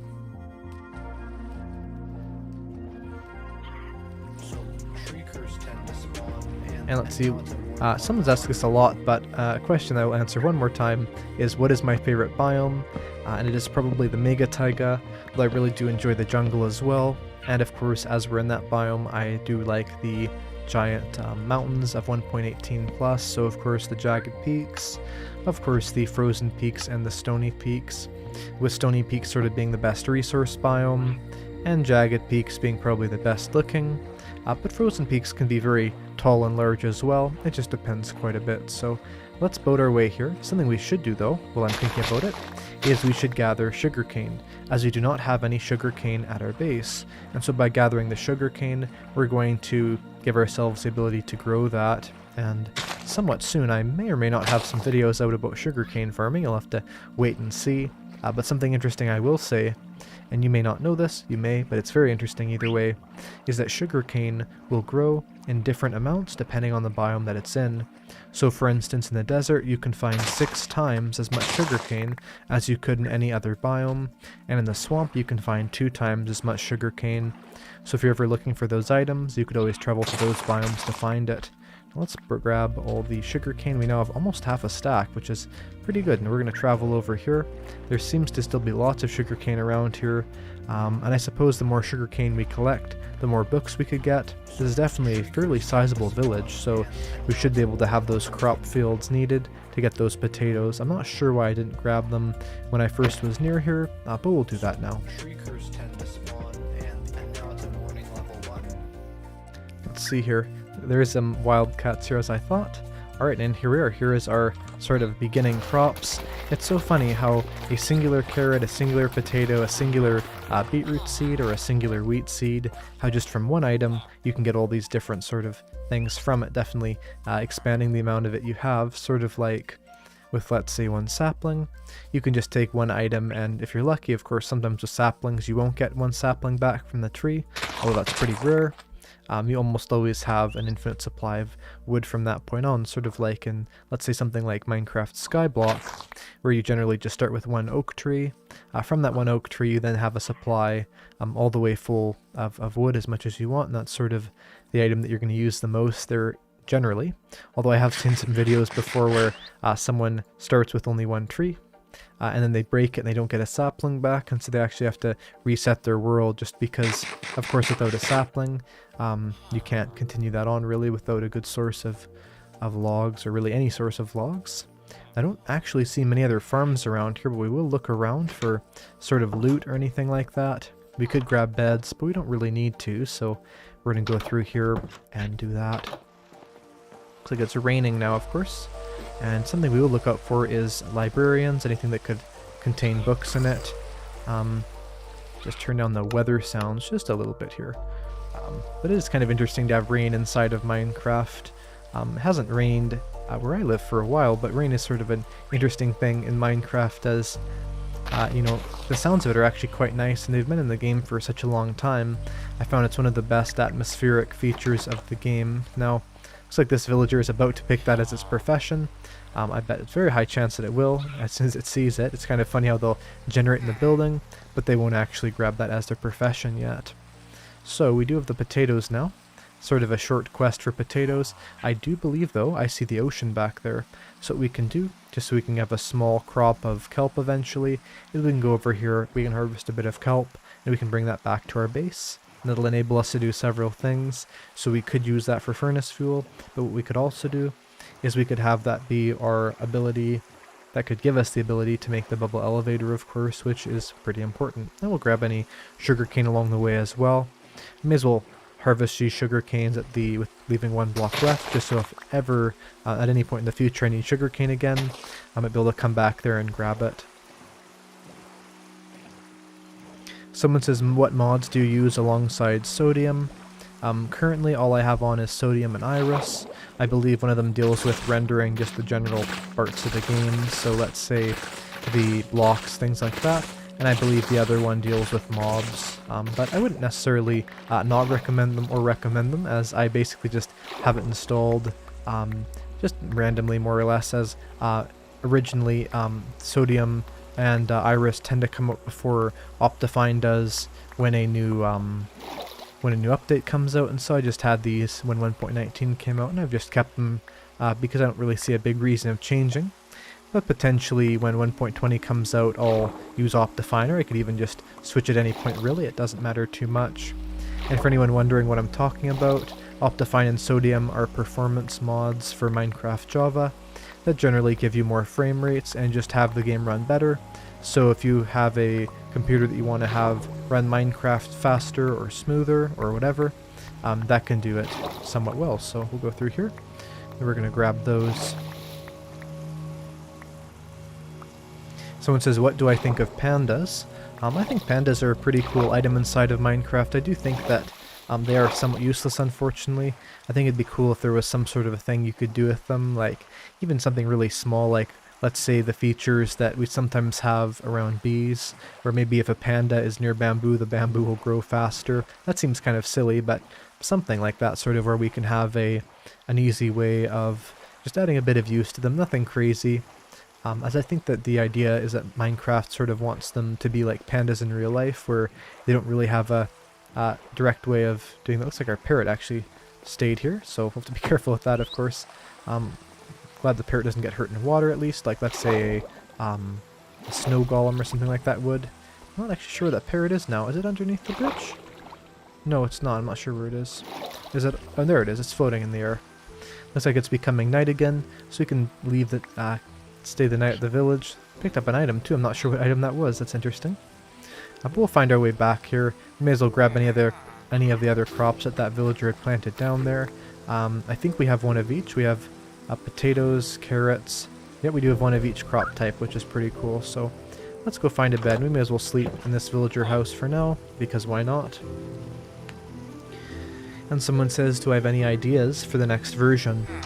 Well, of course, Minecraft 1.20 is going to be announced fairly soon here, less than a month. But at this point, I would say that what I think it's going to be is probably a combat update or an end update. But if I had any ideas, things I could add to the version, I'd probably just say small quality of life changes, maybe adding a couple more uses for certain items, things like, let's say, maybe adding just apple pie or something where, you know, we have pumpkin pie, we have apples, why not apple pie, you know, maybe a use for eggs, as of course eggs, you know, you can do a couple things with them, but there's no direct recipe where you could, let's say, just eat an egg in the game or whatever. Just things like that were sort of existing items in the game, maybe even ones that have been there for a long time, could have more uses added to them just for the sake of, you know, let's say maybe even just doing different things around lore, but also just, having there be more purpose for certain things, as oftentimes players will tend to play the game in the most optimal way possible, which of course makes sense. But the thing about that as well is that then you have the scenario where there's a lot of items that are never used because there's just not enough things you can do with them. I like items like moss, where there's just massive amounts of uses for them. Moss is probably one of the items with the most amount of uses in the entire game. Looks like my parrot is not teleported either, so we'll have to head back for that in a second here. But I would say things like that I would generally want is just sort of additional uses for existing features, and maybe a couple new things, of course, would be nice as well. Let's see here. Someone says, how can I get a zombie villager without a village? Well, it's not that difficult, actually. All you have to do is you have to basically stay up at night, look around, and a small percentage of zombies will generate in as zombie villagers. Of course, once you find that zombie villager, you're going to have to make sure it doesn't despawn, and it doesn't burn in the sunlight. So there's a couple things you can do. The first thing is, of course, the zombie villagers, to make them not burn, you could give them a helmet. Sometimes they can wear the helmet, sometimes they can't, it depends. The other thing you can do as well is you can make sure that they're just not facing the sun. You could, let's say if you find them in a cave, you wouldn't have to worry that much about it. And then actually, of course, make sure they don't despawn. You could name tag them, or you could even just have them hold an item. If a mob is holding an item or has picked up a piece of armor, then they cannot despawn. Now we need to find our parrot. Not exactly sure where it is actually, so oh, there it is. So what we'll do is we'll just kind of boat around the edge of here, so our parrot will always teleport with us and it'll be safe. And we'll just go this way, and then basically we'll just get that parrot to teleport along the edge. Let's see here. Now, it's kind of interesting because I feel like, something that sort of happened in 1.18 with the terrain generation differences, which I think most players were in favor of the terrain generation differences just because they really do make the game look a lot nicer. Something that's sort of interesting is that different biomes, like the plains biome, they don't really have a specific height associated with them anymore. I mean, before the plains biomes would always be very low down, but now you can have a plains biome that's basically as high up as, let's say, the meadow biome, a biome that's sort of just supposed to be the high up plains biome. So it's kind of interesting that way how, even like those plains biomes up there, that does eventually change to the meadow biome, but I found some plains biomes that can go even higher than the same meadow that was right next to it. So it's sort of interesting that way, as, I suppose plains biomes aren't necessarily always flat, but the idea would generally be like an incredibly flat, maybe 2 to 3 blocks different in height sort of area. But I don't know, it's interesting too, because I have found terrain where you do have something like that. It's a very large area, it's incredibly flat. I suppose it just, there's so much more variance in the terrain that you can find, that generally it is not that uncommon to do that. So let's go up here. Now we know that our house is over across those mountains. I feel like, of course, something I do need to do here actually before I forget, I may just turn down the blocks volume a little bit here, because I need to collect a large amount of dirt because we have none of it. And something good to remember is that unlike the LA, unfortunately, mobs can get hit by your pickaxe, by your shovel, by anything like that, even if they're tamed to you. So let's say with our parrot there, we have to make sure that either it's on our shoulder or it's sat down so we do not by accidentally hit it when it's in front of us, as these mobs do not have much HP, and so it's really unfortunate when you have one of your pets and you by accidentally hit it and it dies, as I've done that before myself by accidentally. And the thing about parrots too is I did a poll on my channel a while ago where I asked people if parrots were able to be bred, and a lot of people thought that parrots were able to be bred, but you can't actually breed parrots. I'm not exactly sure why you're not able to breed parrots inside of Minecraft, but you're not able to. And so because of that, the only real way to get parrots is just to find them in the jungle, and because they often generate very infrequently inside of the jungle, it can be really, really difficult to find them. So it's always a very good idea to protect the parrots that you have. Now that parrot right there made a creeper sound, and it's interesting because when parrots make sounds, it sort of has to do with the mobs that are around it. Parrots have a lot of interesting facts about them, really. And so if you hear, let's say, a creeper sound from the parrot, it does mean that there's a creeper around. I would assume that would mean in this scenario, there is a cave maybe somewhere underneath us, where there's that parrot. You can notice there too oftentimes if we're jumping and crouching and all these things, the parrot can sometimes get off of our shoulder, so always have to be careful, especially when we're dropping down a block. That tends to be what makes the parrots fall down, so we can have the parrot back there though. And someone says they keep losing their allays. I had some allays a while ago and I lost them as well. I think allays suffer with the same problem as bees do, where because they have their strange sort of flying AI, but what they can sometimes do is they can just fly in one direction until they're not loaded in. That's something you could always try and do, is you could look around your world, especially to the north, as that's the direction that bees tend to fly if they're lost. I'm not sure if the same would be true with allays, but I wouldn't doubt it. And the unfortunate thing with allays as well is that, while they are quite a useful and interesting item, or not item, but interesting mob, they do have the ability of dying fairly easily if you're in combat. It's always important to be careful with your allays in that scenario, although thankfully allays do have some things that make them be not as easy to die, unfortunately, as let's say a parrot would be. Of course the parrot can die fairly easily, so let's see what's around here. Hopefully we can pick up all this dirt in this one slot. I mean, we might not be able to though, so let's find that out. We'll go around here. We now have 58 dirt. And let's take a look here.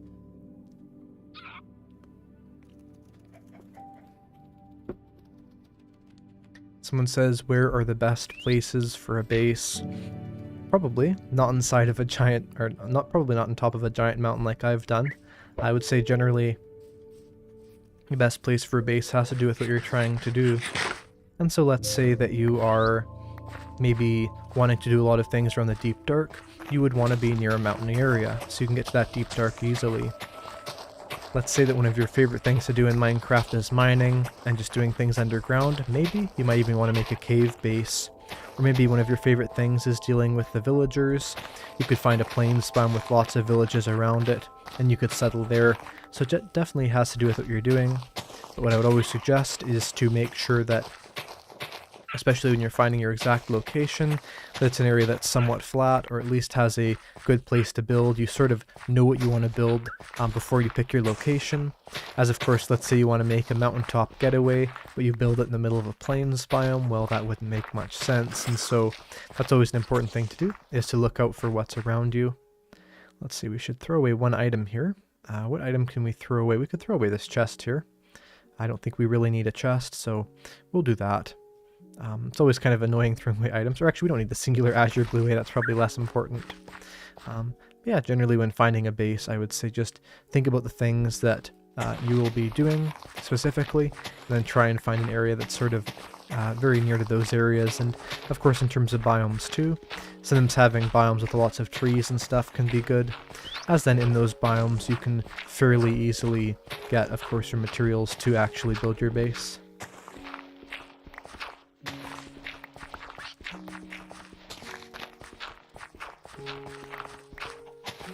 And someone says, do I think that copper is useless? A lot of players do think that copper is useless inside of Minecraft. I don't think that copper is useless, as of course technically useless would mean there's literally no uses to copper. But I would say that copper does suffer from a lack of specific things that are incredibly important that you can do with them. The lightning rod is a good example of something good you can do with copper.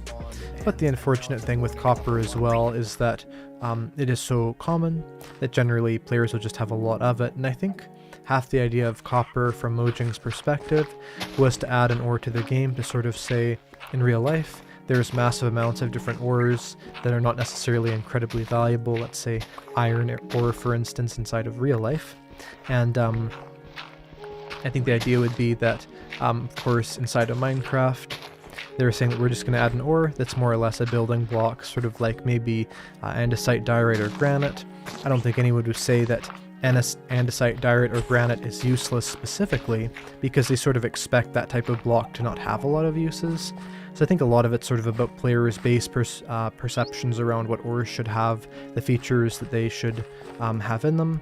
But I think if you sort of consider copper to be more of just a standard item, not really specifically like any other, and not necessarily needing to be considered having the same uses as an ore, then you don't have to worry about that. It looks like my parrot is sitting literally on top of my face, which is very humorous there. But anyway, we should have enough dirt for now. I don't think we have to worry too much. I'm trying to see if I suppose we could throw away something more, but I think for now we're doing pretty good. So how many stacks is that? That is 7 stacks. I suppose 8 stacks is sort of even.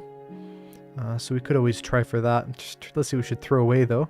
I suppose once this shovel breaks, we should be able to just pick up the blocks that we break. That should work. So we'll just break all these and we'll pick up the blocks when we've done that. And someone said, what am I doing? I am collecting dirt to build a farm. So we're living up in the mountains and we need to build a farm there. And because there's no dirt, I'm just collecting some dirt. I know it's incredibly interesting, but it is something that has to be done. And I want basically everything I do on this world to be... nearly hit my parrot there.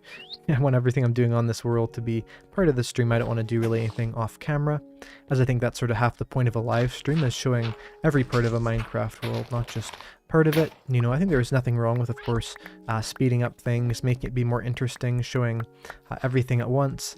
But I think there's also something to be said for really showing every single section of a Minecraft playthrough, exactly everything you have to do. And of course, you know, a lot of things are interesting, but a lot of them too are just like collecting dirt. So we're going to grab all this. And we are now done though, so if anyone wants something more interesting, once this parrot lands, it doesn't really matter because it's going to get off of us when we fall. We're now traveling to those mountains. Those mountains we see over there are the corner of a massive mountain range that we live in the center of. And we are going to go back there so we can build our farm potentially, or at least have the items for our farm brought back there. And someone asked, am I Canadian? I am Canadian. You can see that on my channel about page, and I have mentioned that in some Q&A videos I've done before, because people often ask where I'm from, and I am from Canada. And so, yes, I guess I'm not sure if you can hear the Canadian accent or not, or if I have much of a Canadian accent, but that is where I'm from. So we're going to go around here. It is crazy how tall these mountains are. Something interesting, of course, is that in real life, the reason why massively tall mountains don't have trees on them is because there's not enough oxygen for the trees, and so they can't survive up there. And it's cool to see that Minecraft's actually simulated that somewhat as well, but as well as there not being as many trees near the tops of mountains, the types of trees are also different. And so you can also sort of see that shown inside of Minecraft. So for instance, right here you can see the base of the mountain, we have these standard sort of, you know, oak trees, birch trees, you know, trees that need a warmer climate. And then above that we have those spruce trees, and spruce trees are a type of tree that do not need as much heat. They can live in colder environments. And so then after those spruce trees that are in the grove biome, which is basically a transitional biome, not always, sometimes you'll see it in the sort of just in the standard snow biome groups, but generally it's around mountains. And then we can go up to the top of the mountain, which will never have any trees at it. So always kind of cool to see Minecraft adding realistic things to the game. I love it because to me I think that Minecraft's a really fairly accurate way actually of portraying real life, just because it shows biomes really well and it's very interactable. But it's nice as well that in 1.18 and 1.19 we've had a lot more realistic biomes and sort of just biome generation added. Of course in Minecraft there's things like there being way too many caves. I mean, in real life caves are fairly uncommon, but of course other than that it's kind of cool to see the really interesting realistic terrain. Someone says get a notch apple. Well, a notch apple, or what other people will call it, an enchanted golden apple. I actually have 2 of them. We found them in a ruined, not ruined, but an ancient city, which is definitely a ruined city, but it's not called that. And I will show you that in my chests right up here as we pass these goats and things. So we'll just travel around here. I believe once we're to the top of here, I don't think our house is on the top of that hill, but it's on the top of that icy hill in the corner there. And here is a question for everyone. What is your favorite biome to build a base in? Do you like building your base in a mountain biome? Do you like it in a plains biome? I feel like most players would like their base to be built in a plains biome, just because that's what it seems that most players will do. But also, of course, with Minecraft tending to have you spawn in a plains biome or a forest biome near a plains biome, I'm not sure how much of that is chance, or how much of that is players just genuinely liking those biomes. So very interesting to see what is your favorite biome to build in, maybe build a base in, inside of Minecraft. Be sure to tell me in the chat there, and then of course everyone can see that. It's quite interesting. Someone said definitely plains and somewhere near a village. I do feel like that's what most people like, is just a plains village, especially since, of course, in those biomes, you have a lot easier to survive, of course, in a plains biome. And let's see, even right here, we're walking through here very dangerously. Our base is very close. If this was a plains biome, we wouldn't have to walk very far at all, but here, because we're in the mountains, we're going to have to go all the way down, all the way back up again. Definitely adds a lot of effort. And of course, with the villagers as well, you can get nice trades earlier game, maybe protect the village. So it sort of really gives you not only set out things to do, but also a nice place to build that's not as difficult, but always having some added adventure and added visual appeal of, let's say, living in this big mountain biome can be a really cool thing as well. And someone said jungle, they like the green grass there. That's definitely a cool thing about the jungle. Something that quite a few players don't know, but it's a good thing to be aware of, is that the grass color of the Mushroom Island is actually about the same of the jungle. So if you love that really green color, but you also like the idea of a peaceful mode biome, well, the Mushroom Island has got you covered, and I think that that's a really cool thing, because to me it sort of shows that Mojang is aware of the fact that most players are going to the Mushroom Island to actually live there, to build there.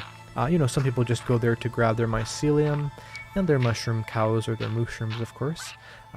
But I think that, as well as that, if you're going to build there and you're going to place that, place all those grass blocks down and the dirt blocks, have it spread to grass, then you can still enjoy basically the best green grass color in the entire game. So if you're ever looking for a place to build your base, potentially the Mushroom Island could be a good choice because of those things. Someone says they like building medieval villages in the snowy mountaintops biome. They really like that theme. That sounds like a really cool theme for sure. You know, something I find very interesting, and I'm not sure how well Minecraft's done portraying this, but officially, Minecraft is a medieval game. Not sure if everyone's aware of that or not, but Minecraft officially is supposed to have only technology that would be in the medieval times, that sort of aesthetic with the shields and the armor and the everything like that. But I think that because it's a very loose sort of theme around Minecraft, it's not really imposing that you have to do things in a medieval way. But because of that, if you do want to sort of have medieval style builds, it really is accustomed very well to the items that are in the game, with, let's say, things even like the crossbow, that, you know, very medieval style weapon you really already have there right in the game. So it's like this. We're technically blocking our parrot out a little bit there, but it should be fine since it can just fly over the wall. So we're going to go through here. Now we're on 2 hunger bars, which definitely accentuates our big need for building a farm. So let's place the blocks in here. We're going to make a new chest in a second here, just because we're going to need to. We'll get away some of these farming items. Let's make a chest for our farming items to be put into. And we'll go through here. I feel like there's always a lot of big questions and big decisions to be made in more early game Minecraft. I think that one of the biggest and most important questions in early game Minecraft is, should you build farms or should you explore and sort of progress through the game more so that way? I think that a good mix of those is always important, but it's difficult as well because, let's say in this scenario, part of me just wants to go back to the Nether, get more materials, and maybe try and rush the Ender Dragon. But I also realize as well, it's probably a better idea to build up sort of an infrastructure and sort of a set of farms around what I'm doing, just so that I do not instantly, let's say, beat the Ender Dragon, then come back to starving to death, as I found that sometimes the problem is that although speedrunning is good, and doing things quickly can be nice, oftentimes you can also sort of run out of basic materials when realistically that shouldn't be an issue where you are. So let's take a look here at any food we could potentially make. We might actually, I was going to eat some glowberries, but they are not a very good food source, so we'll just craft the necessary bread. I do hear my parrot around. I'm not sure if it's on top of my roof or something. I'll have to let it in here, maybe make the parrot a little home. That could be a cool thing to do for sure. So maybe we'll do that here in a second, but let's see here. We have one more half hunger bar, so let's make a piece of bread for that, and we will go and we will maybe make a little parrot area. So we could do some netherrack and crimson roots. The parrot is greens, that might fit well. I think that birch wood, that sort of aesthetic seems to work well with the parrot, so we're going to get some birch trapdoors and we'll make a little corner in our house for that. This is sort of where we've been sleeping, so we'll make maybe a little parrot corner here, like that. Put those, I guess we can't put the crimson roots there. Might be able to use one of those silk touched by the Enderman Nylium, so we might do that. Go like this, and there we go, and that sort of looks like a little nesting area for the parrots. So let's see if we can find our parrot. Yeah, it is on the roof. There it is. I thought it was. And we'll sort of let it in here, and we can make it a little parrot area, which is cool. And tell me in the chat, one lucky person has a chance to name this parrot. So put in the chat any name suggestions you have for the parrot. There is definitely a chance that I will pick one of them. I will definitely pick one of the suggestions. So what do you think we should name our green parrot? Someone said dream. Oh my goodness, I don't know why I find that so funny, but yeah, any name suggestions people have for sure. Let's put these dirt blocks in order here. Looks like we have lots of names. Look at this. I love it. Just any name suggestions you can have, even multiple of them. Let's see. Looks like everyone wants to get their name. There's tons of great names here. Let's see here.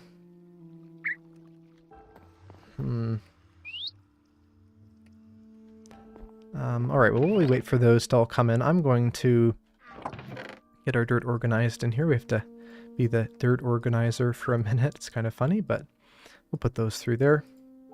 Alright, lots of them. So, let's see. I think we're going to... Okay, something I think I picked a name. So thank you everyone for the name suggestions. I think I like the idea of naming it. Someone said naming it Granny Smith. I think that's kind of a funny thing to name it. The idea behind that name, of course, is that Granny Smith apples are green. And that the parrot, you know, we could sort of assume the parrot is somewhat old because parrots do live a very long time. I suppose this could be an old and aged, wise parrot. And even on this parrot, if we look at sort of the area around its eyes, that's almost like the color of the inside of an apple. So that's kind of a cool name. So we're going to pick that. But thank you so much to everyone for your names.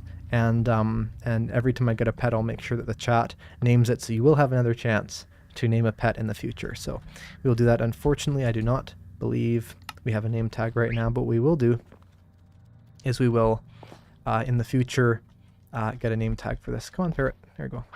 I guess just call it Granny Smith. Come on, Granny Smith. Here. Let's see. It's not going to stand up for us. See if we can get it on our shoulder. We'll go here. We'll get it off. And then we'll sit. There we go. It's sort of hidden a bit, but let's see if we can push it. Not really. We'll move a bit if we sit it up. Then let it go back down, position it. Seems to want to go into that corner quite a bit, so see if we can get it back on there. Maybe go here, and then we'll sit down. There we go. That looks like a nice little environment for Granny Smith right there. I like that. And it'll watch us solemnly as we sort of do our interesting tasks around here. That looks really cool. I think the colors match very well. We'll take a nice screenshot of that. So, all right. Now, let's get our farming items in here again. Let's get all our farming items out of here and let's plan an area for a farm. Of course, up here in the frozen, wintry wasteland that this doesn't really seem to be, but it technically is. We need to pick an area specific for a farm because we're going to have to build it to sort of make a special area. It's kind of fun that I think that, you know, something I've thought about for a long time. I think it's really interesting to think about. Is why is it that a lot of players seem to enjoy Minecraft more when it was a very basic, very old style version of the game? And I think that the answer is probably that you were sort of forced to use your imagination. Now, I think using your imagination while playing Minecraft is definitely one of the most important things to do. But I think that one of the things that really made those versions specifically have imagination resonate with people is the fact that you had to use it. You know, if you wanted to make a let's say a candy store, all you could use for candy was maybe, you know, red dye and green dye and things like this. So, you know, it's quite interesting. And with that in mind, I think what we're going to do here is we're going to build a sort of a way of building crops up here in the wintry mountains, even though really, you know, we can just think about things very technically. We can, you know, just simply place down some slabs to make our water not melt. It's fun to think of it as if this was, you know, real life, where we'd actually have to have a whole sort of microbiome set up here to make crops in a giant mountain like this. It'd almost be like farming crops on the moon or something. It'd be incredibly difficult. So with that in mind, let's try and build a sort of farm. It looks a little bit sci-fi-ish, maybe not even sci-fi, but just has more than just the bare necessities, maybe some interesting little things added to it to make it look a little bit more interesting that way. So it does not exactly fit with our medieval castle here, but I suppose this could be like a more high-tech castle or something. I'm not sure. We'll come up with those things as we go. So let's go in here. And someone said I could build a greenhouse. I could. I do not have any sand, unfortunately, and we just headed out, so we might do that later, but let's take a look here. Now, I could always use the deep slate. There's some actually interesting things that you can do with deep slate to make it look more sort of modern looking. So we could start by getting some deep slate tiles here.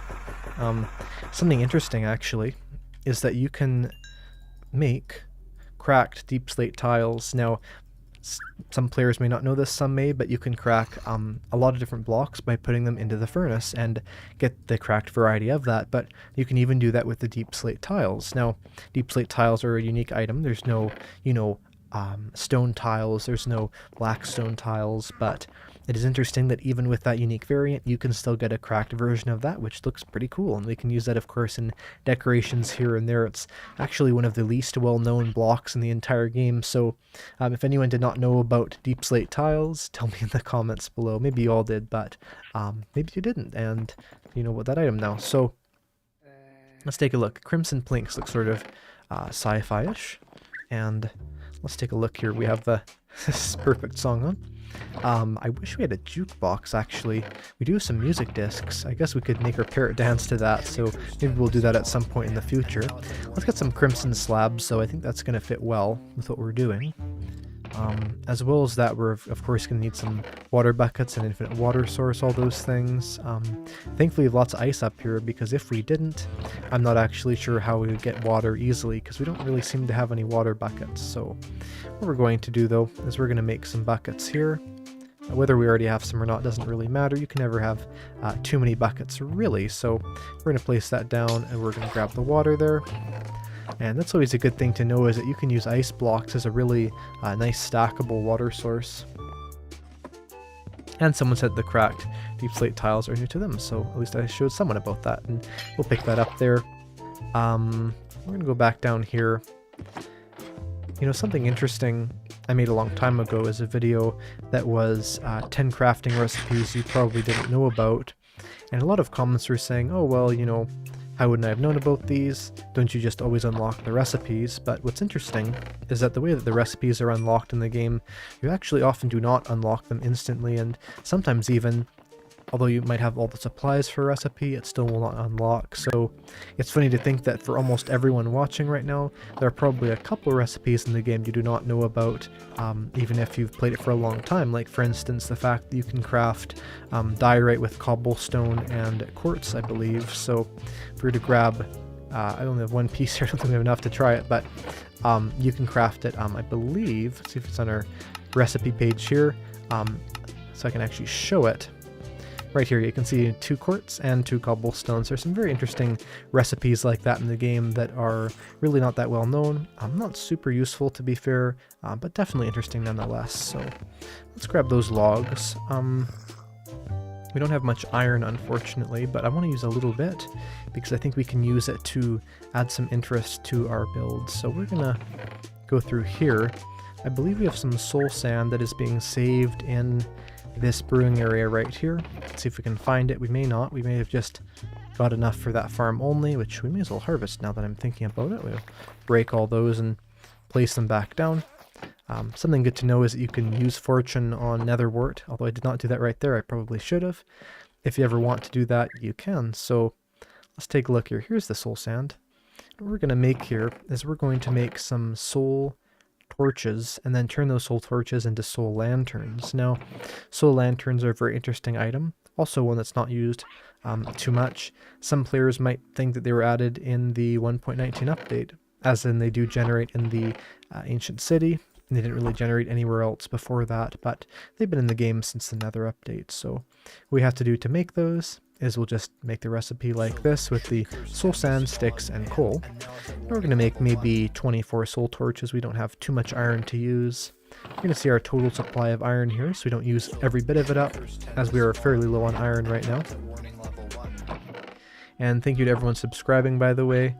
If you don't know, if you subscribe, you will see that appear there. Although don't unsubscribe to see it there, because it's actually sometimes I'll lose a lot of subscribers during these live streams, as people will unsubscribe and then resubscribe, so it appears there. But it sort of hurts the channel analytics and things. So we'll go over here and let's make some of these. We have 4 soul lanterns, as you saw. Very heavy on the iron there, but we'll use some more of these. We'll use maybe 8 more. Craft a whole bunch of the soul lanterns, just like this. So you go around here, it uses quite a bit of iron, almost an entire ingot per one, unfortunately, so it does use a lot. We have 13 soul lanterns. That's probably enough for now. Of course, the biggest ingredient we're going to need is dirt, which is usually not a very important item, but in this case, it is an important item, and we're going to try and keep our sorted chests somewhat sorted. And someone said they just subscribed. Well, thank you to everyone who's subscribed, maybe for a long time, maybe 10 seconds ago, but whoever it is, I really appreciate everyone watching and just everyone enjoying the stream. It looks like we have 561 people watching right now, so thank you to everyone watching, and that's pretty cool. So what we're going to do is we're going to get the rest of the supplies needed. We're going to build this farm, and we're going to have an awesome food source. A really great thing is, because we have the Soul Sand Valley through another portal, we're not going to go through there to show you because it's linked incorrectly, we can actually have a really easy source of getting the not getting the anything else, but we can have an easy source of the bone blocks. And of course the bone blocks are really important thing to do. Someone was saying my chests are bothering them. Well, they're not very sorted right now, though we could sort them in a bit. Although, of course, sorting items is not super interesting. So we're going to sleep real quick again, and then we are going to get ourselves the necessary things to build this. Something I think we're going to need is some walls. We'll need to grab the stone cutter. We can make a custom design with this deep slate for our farm. I like the idea of building different things out of deep slate, and also with similar items. We're also going to grab some of this dark oak, as I think the dark oak's texture here, sort of on the chocolate bar trapped where it looks like. I always think these are fun looking items. I think this is going to match well with what we're trying to do. So let's head over there. We won't, actually, I guess we'll grab some of the items we need to plant. We'll just put away some of these soul torches in a second. Now, of course, the biggest thing we're going to have to figure out when we get there, actually we don't need this iron either. The biggest thing we need to figure out is how we're going to have the water not freeze, of course. As the water freezes, the plants will dry out there. That's not a big, that's not a very important thing. So that is an important thing. That's not a very good thing, is what I meant to say. And so there's 2 methods of doing this. The first one is you can use torches to melt that ice. The second thing, which is probably better, is you can make waterlogged blocks, as at this stage in the game there are no ice-logged blocks. It would be very cool if there was, but there's not at this stage. And so because of that, there is no way of having a waterlogged block freeze. As of course if it did, either the waterlogged block would have to disappear, or we would have to have something else happen like that. So basically this area is pretty flat here. It's somewhat close to where we are living. I think the idea would be this whole area is really flat here, and we want to do stuff with it for a long time. But for now, I think we could just flatten this off a bit and place our farm in here. So what I'm going to do is I'm going to place down a crafting table around, and then I'm actually going to stop jumping too because our hunger is getting pretty low. We're going to place the crafting table here. We're going to make a couple chests here, and we're going to store all of our items in here for now, as we then excavate the area to build our farm. So we'll place all those in there, and hopefully when we're done with this, we should have a full supply of crops to farm. So Don't really need the shield either, although of course, knowing my luck, I'll turn around and there'll be a creeper instantly. So let's break all these snow blocks here. It's always kind of fun to do that, especially since you can instant mine the snow blocks so easily. I wasn't thinking about having to break all these snow blocks. We may end up running out of shovel durability here in a second, but hopefully that will not happen, as we don't have to break too many blocks really, so we'll do that. Such a beautiful view from up here, really. It's interesting because these mountains are basically the tallest that can generate in the game, and the reason why I know that is because mountains in the game can only generate up to 255, and so because of that, our height right now, 254, and you can notice the tallest block, which is right about here, maybe one block taller, is 254 at our feet there, so that's pretty interesting. And of course, because of that as well, we only have some blocks we can put above us. If this was Minecraft 1.17 or below, we wouldn't be able to make a farm up here really, because we'd have like 1 or 2 blocks to work with, but because the world height is about 64 blocks taller than this, then we do have some room to work with. And I think that's probably the reason why Mojang did not make it so that the mountains could go all the way up to the world height, because then you couldn't build on top of those mountains, sort of making it be useless, as of course then they would just be completely impossible to really do anything with. A good trick when you're dealing with water is to break it and instantly place a block where that water is. You can notice that right here. And so because of that, we can easily get rid of this water without really having any issue. Although standard ice is a pretty cool item, honestly, and I love how we do have that see-through texture to it. It's very nice looking for sure. Someone says they dare me to get a goat horn and play it. Well, I could try that. The problem with getting a goat horn is that they do not ram very frequently. I do have a video all about goats inside of Minecraft, where I discuss that more. But of course, if we do have a goat horn, if we do get a goat horn, then I will definitely play that. We do need some solid blocks for those goats to hit. So for instance, I don't believe they'll drop a horn hitting one of the snow blocks, so I may be remembering that incorrectly.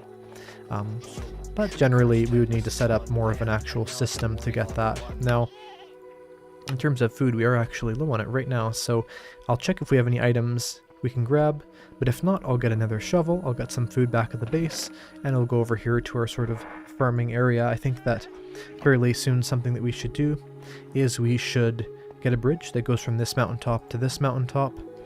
Also, if anyone's hearing my very loud chair in the background, that's what sometimes you'll hear these squeaks and things on there. Should probably get a new chair at some point, but anyway, we're going to go through here, and basically, at the other side, of course, at this little ice hill, we have ourselves my base. Now, something I always love about these streams, probably my favorite thing, is that there's all these people that are really enjoying my content and are interested in the videos that I make. And so because of that, a lot of you are interested in joining my social medias, so I'm just going to have my social medias be on the screen right there. On Twitter, I'm Eyecraft_MC. You can find out what I had for breakfast if you follow me on Twitter and you see my most recent, or second most recent tweet on there. You can also, of course, join the Eyecraftmc Reddit, r/Eyecraftmc. Not very active, but there are about 100 members, so if you post something on there, it'll very likely be seen by me and by everyone else. And as well as that, we have an amazing Discord server, very active. Also people on there, over 1,000. So if you want to join over 1,000 other Eyecraftmc fans and have a great time, join the Discord server. Usually on these streams we gain about 50 to 100 new members per time, which is of course awesome.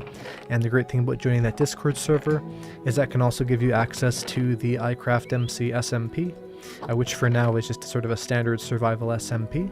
But if you continue to go on there, then you can actually join that, and you can go through the steps on the server under #rules if you react to a pufferfish, and then you can gain access to that and go through the stages. And feel free to message any admins about how to do those processes if you have an issue. And of course, I have a Twitch as well. I do not stream on it, but I do have a Twitch, and you can join that if you want to potentially see streams in the future that are exclusive to the Twitch, as I potentially will do that. And we have a super chat from Logic Dustbin, and it says new chair fund. Well, thank you so much for that. I do appreciate that. I definitely do need to get a new chair soon, so I definitely appreciate that. I appreciate all the super chats. I try to read as many as I can. Sometimes I'll forget or I'll miss them if I'm doing something exciting. But I definitely do appreciate everyone supporting my channel, and these live streams are a great way of doing it. As of course so many people are here at once and enjoying the content that I'm making. And of course, for now we're just doing sort of chill, relaxed survival gameplay, but I think that on a nice relaxing Saturday, that's what a lot of people want to see anyway. Nothing super exciting or anything, although we have had some exciting moments earlier on, going to the Nether and things like that. Alright, so we need some food. We don't have much food at all. We're going to grab this wheat, and we're going to craft some bread, maybe 8 pieces of bread, and we're going to put those 28 wheat back and eat this bread. Also, for anyone wondering about my streaming schedule, the goal is to stream every single week at 9 AM PST or noon EST for about 3 hours, so about noon to 3 or 9 to noon, or whatever other time zone you have. Of course, you can do the math there. The conversion there is always a little bit annoying, but yeah, it's basically just converting that around. You can figure out what time I'll be streaming for your time zone, and I do have VODs, or basically replays of the stream for every single stream, so you can go back through there. I should definitely make a playlist of all the streams there so you can all enjoy them and in order. But you can also go on my channel, and in the videos section there's a little arrow. You can press that and it'll go down to, you can go to past live streams, and you can see all the live streams I've ever done. And this is, I believe, only the 4th live stream. So I have a super chat, and it says, "Your voice is so calming, even promoting your socials sounds like a Minecraft tutorial / guide. Keep up the amazing content, been loving your videos." Well, thank you so much. I really appreciate the super chat. It really is awesome to be able to help people learn the game and also to entertain them, and hopefully that, I guess my voice is an integral part of that, because a lot of people mention it. So let's go through here. We have another super chat, and it says, "New viewer here and loving your content. Didn't know you need a new chair, chipping in." Well, thank you very much for the donation there. I did buy a gaming chair a while ago, and that is the one I'm in, but apparently I did not buy the right one. It was quite a while ago actually, and I basically broke in about 3 weeks there. So always important to do more research. And I looked, and actually the reviews were pretty bad on it, so I should have checked those. But I definitely know which one I'll want to get now. But thank you very much for the super chats from everyone, and eventually I want to have some donation links set up, memberships, all these sort of things. The goal is to eventually have memberships on the channel here. I actually have an artist right now working on badges and emojis for doing a system of channel memberships. I know a lot of people have said they'd be interested in those. If you are interested in channel memberships, don't worry, hopefully in 1 or 2 weeks, or maybe a little bit longer, depending of course, I should have a system of those up. And generally the idea of those is that for a very small monthly fee, sort of like Patreon, you can have access to these cool emojis and also some special privileges. And of course I'll do some more research into that later. But there should be an awesome system of those set up sooner rather than later. Someone says, "Does farming in the savanna biomes affect the crop growth rate? It seems my crops are so slow." Well, the funny thing about random chance, and I was sort of telling a friend about this a while ago, is that, you know, it's kind of hard to understand how random chance works at a base level, because we sort of think of random chance meaning, well, sometimes this will happen, sometimes it won't. But the thing about random chance is that for things to grow at a steady rate, at a constant rate across every area, actually isn't random. That's very consistent. If the crops, let's say, all grew, 5 minutes every single time a stage passed, well, there'd be no nuance to it. It wouldn't be very interesting, and you'd never really have something happen where you're waiting for your crops, and your crops would instantly go to the next stage every time. And so because of that, sometimes the random chance just makes it so that there is a long amount of time you have to wait, unfortunately. But the savanna biome does not specifically affect the growth rate of crops. Something you could always make sure you're doing is you're alternating the rows of crops.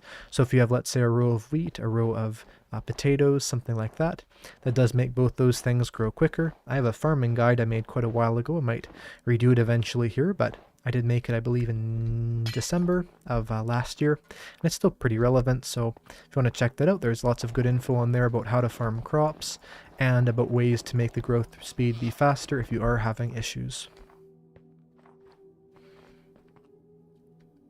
Someone says, "Does snow in other biomes other than snowy biomes melt?" Well, I think it does depend on the biome. Something that is good to know, though, for sure, is the fact that the snow golem will die very, very quickly depending on the biome that it's in. So if you try and summon a snow golem in, let's say, a jungle or even a savanna, a biome that's not incredibly warm, that snow golem will die instantly. So snow and snow type mobs, you have to be very careful what biomes they're in, as of course they definitely do have different ways they work depending on the biome. And we're going to get rid of this ice right here and replace it with snow. And someone said last stream I said I would make a dripstone tutorial. I don't think I said I would make it. I think I said I would think about it, and I definitely will. Although the way that my videos are sort of compiled, it's quite a long process to make one video, so generally I'm thinking about ideas 2 to 3 months before I actually make the video. But definitely it is something I've been thinking about, at least to include it at some point, since dripstone has a lot of interesting things about it for sure. So we're going to break all these blocks right here. And it's kind of annoying because it's hard to break just a layer without breaking the snow blocks, but we're going to try our best to go through here and do that. Someone says, kill the wither. Well, I would kill the wither, but I have iron armor and I've not even beat the ender dragon. I do have a wither skeleton skull, interestingly enough, but it's just 1, it's not 3. So unfortunately I cannot instantly kill the wither there, but once I do the supplies for that, we'll definitely have a special stream for killing the ender dragon, for killing the wither, maybe raiding a woodland mansion, sort of big, interesting events like that. I hope that in the future I can label the streams a bit better according to what's happening in them, so you as the viewer will know more so what to expect. Maybe it'll be a stream where I'm end raiding, or maybe a stream where I'm just building a farm like here. So let's build this farm.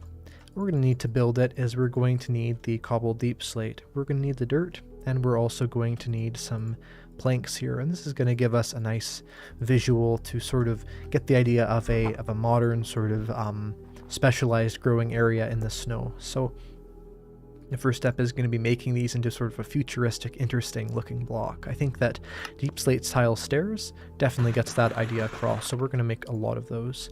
The other thing we're going to do is we're going to make chiseled deep slate. The third thing we're going to make, and we're not going to use all these just in case, is we're going to make polished deep slate walls just like this. Now the idea is going to be we're going to surround this entire area in a system of deep slate and also planks. Now you can see right here we can make a whole lot of trapdoors. We are going to do that. We're going to make even more trapdoors, as these are going to be a main part of sort of the almost raised garden bed for this. So the idea would be, of course, we're going to make a somewhat standard farm design. We could make it more decorative or more standard, but for now we'll just measure out our main space. If you're wondering the best way of building a farm inside of Minecraft, it's fairly simple. All you need is a 9x9 area of dirt with a singular water block in the middle. Let's get a non-nether song up there. That's a little bit not perfect for this scenario. So let's go around here and let's find ourselves a way of doing this. We have 4 blocks there, 4 there. You can also make a 9x9 area by finding your middle block and building 4 out from every single side of that. That'll make a 9x9. We're going to finish up all of this over here, just around here like this, and place that block there. And we're also going to place a water block in the middle in a second here. Problem with this farm design is it's not incredibly interesting, a little bit boring even. So we could do something more interesting, although maybe not optimal. It will look like a more interesting farm setup. So what we might do is we might actually make a long sort of strip area of dirt, just like this, a big strip of dirt. And I think that that could be a good idea. Just for the sake of visuals, of course, technically what I did right there is the best farm setup. We'll do something a bit more decorative just because it might be more interesting that way. We'll go like this. Someone says they need to go, and 2 people said they have to go, but goodbye. I'm glad you enjoyed the stream and caught it live. Feel free, anyone watching right now who can't stay for the entire thing, which I'm guessing is most people, as of course this is approximately a 3-hour stream.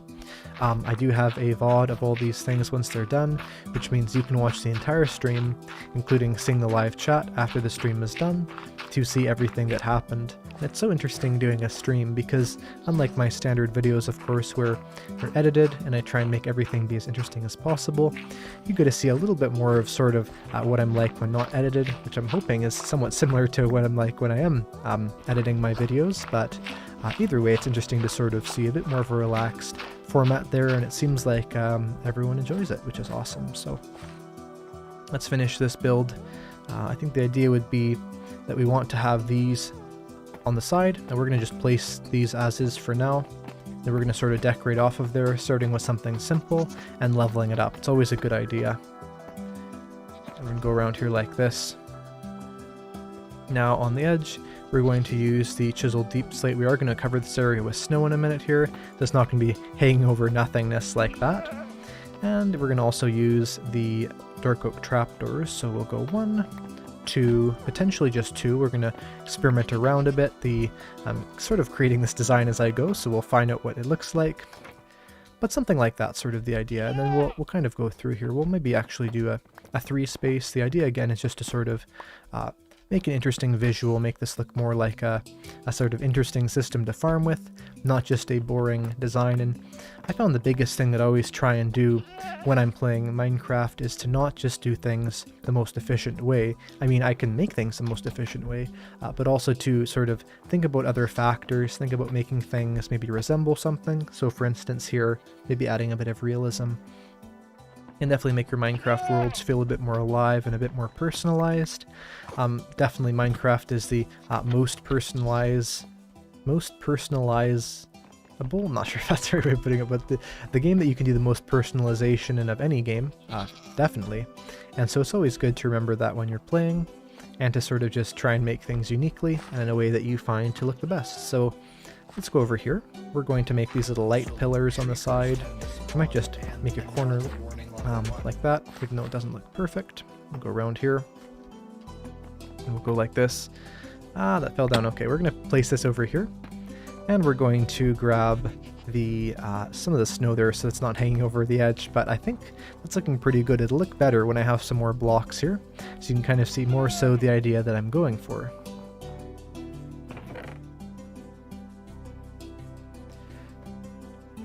Someone says they definitely agree with building things in a way that looks cool, and they said that they like giving every village a different theme.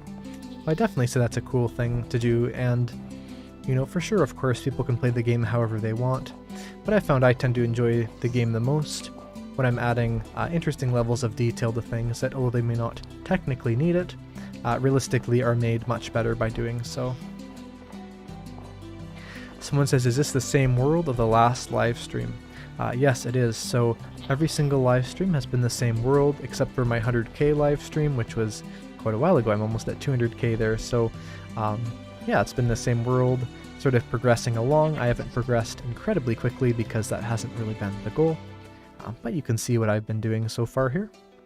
Now we're going to place these on the side. We're actually going to use this to sort of block the water. Then we're going to make this over here. You might modify the design a little bit in a second, but for now it's looking decent. So go like this. 3 of these if you want to copy the design for one of your own farms. It goes 2 deep slate stairs, a chiseled deep slate in between, and then 3 dark oak trapdoors. And it looks like we have Word coming along. Here's an interesting question. What is your favorite music disc inside of Minecraft? I'd love to hear what everyone's favorite music disc is. Mine, I'm not sure honestly. They're so good. I really love them all. I've been asked this before and I've said Wait.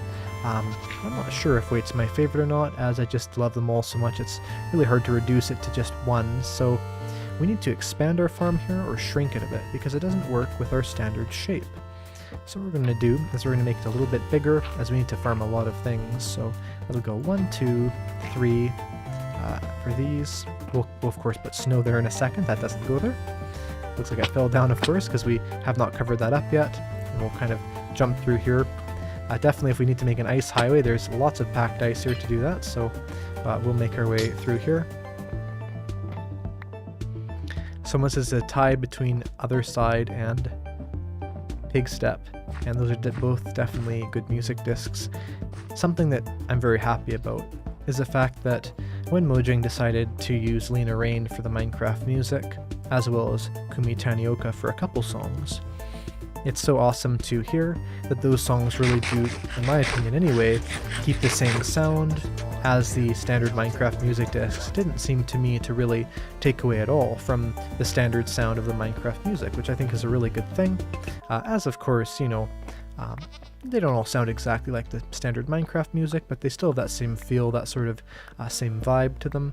I think that's a really nice thing, because not only do we then of course get to have a game that has a sort of continuity between the music, but as well as that it really doesn't make the game feel like a different game anymore, as music definitely has a big influence on Minecraft's perception and how people think of the game.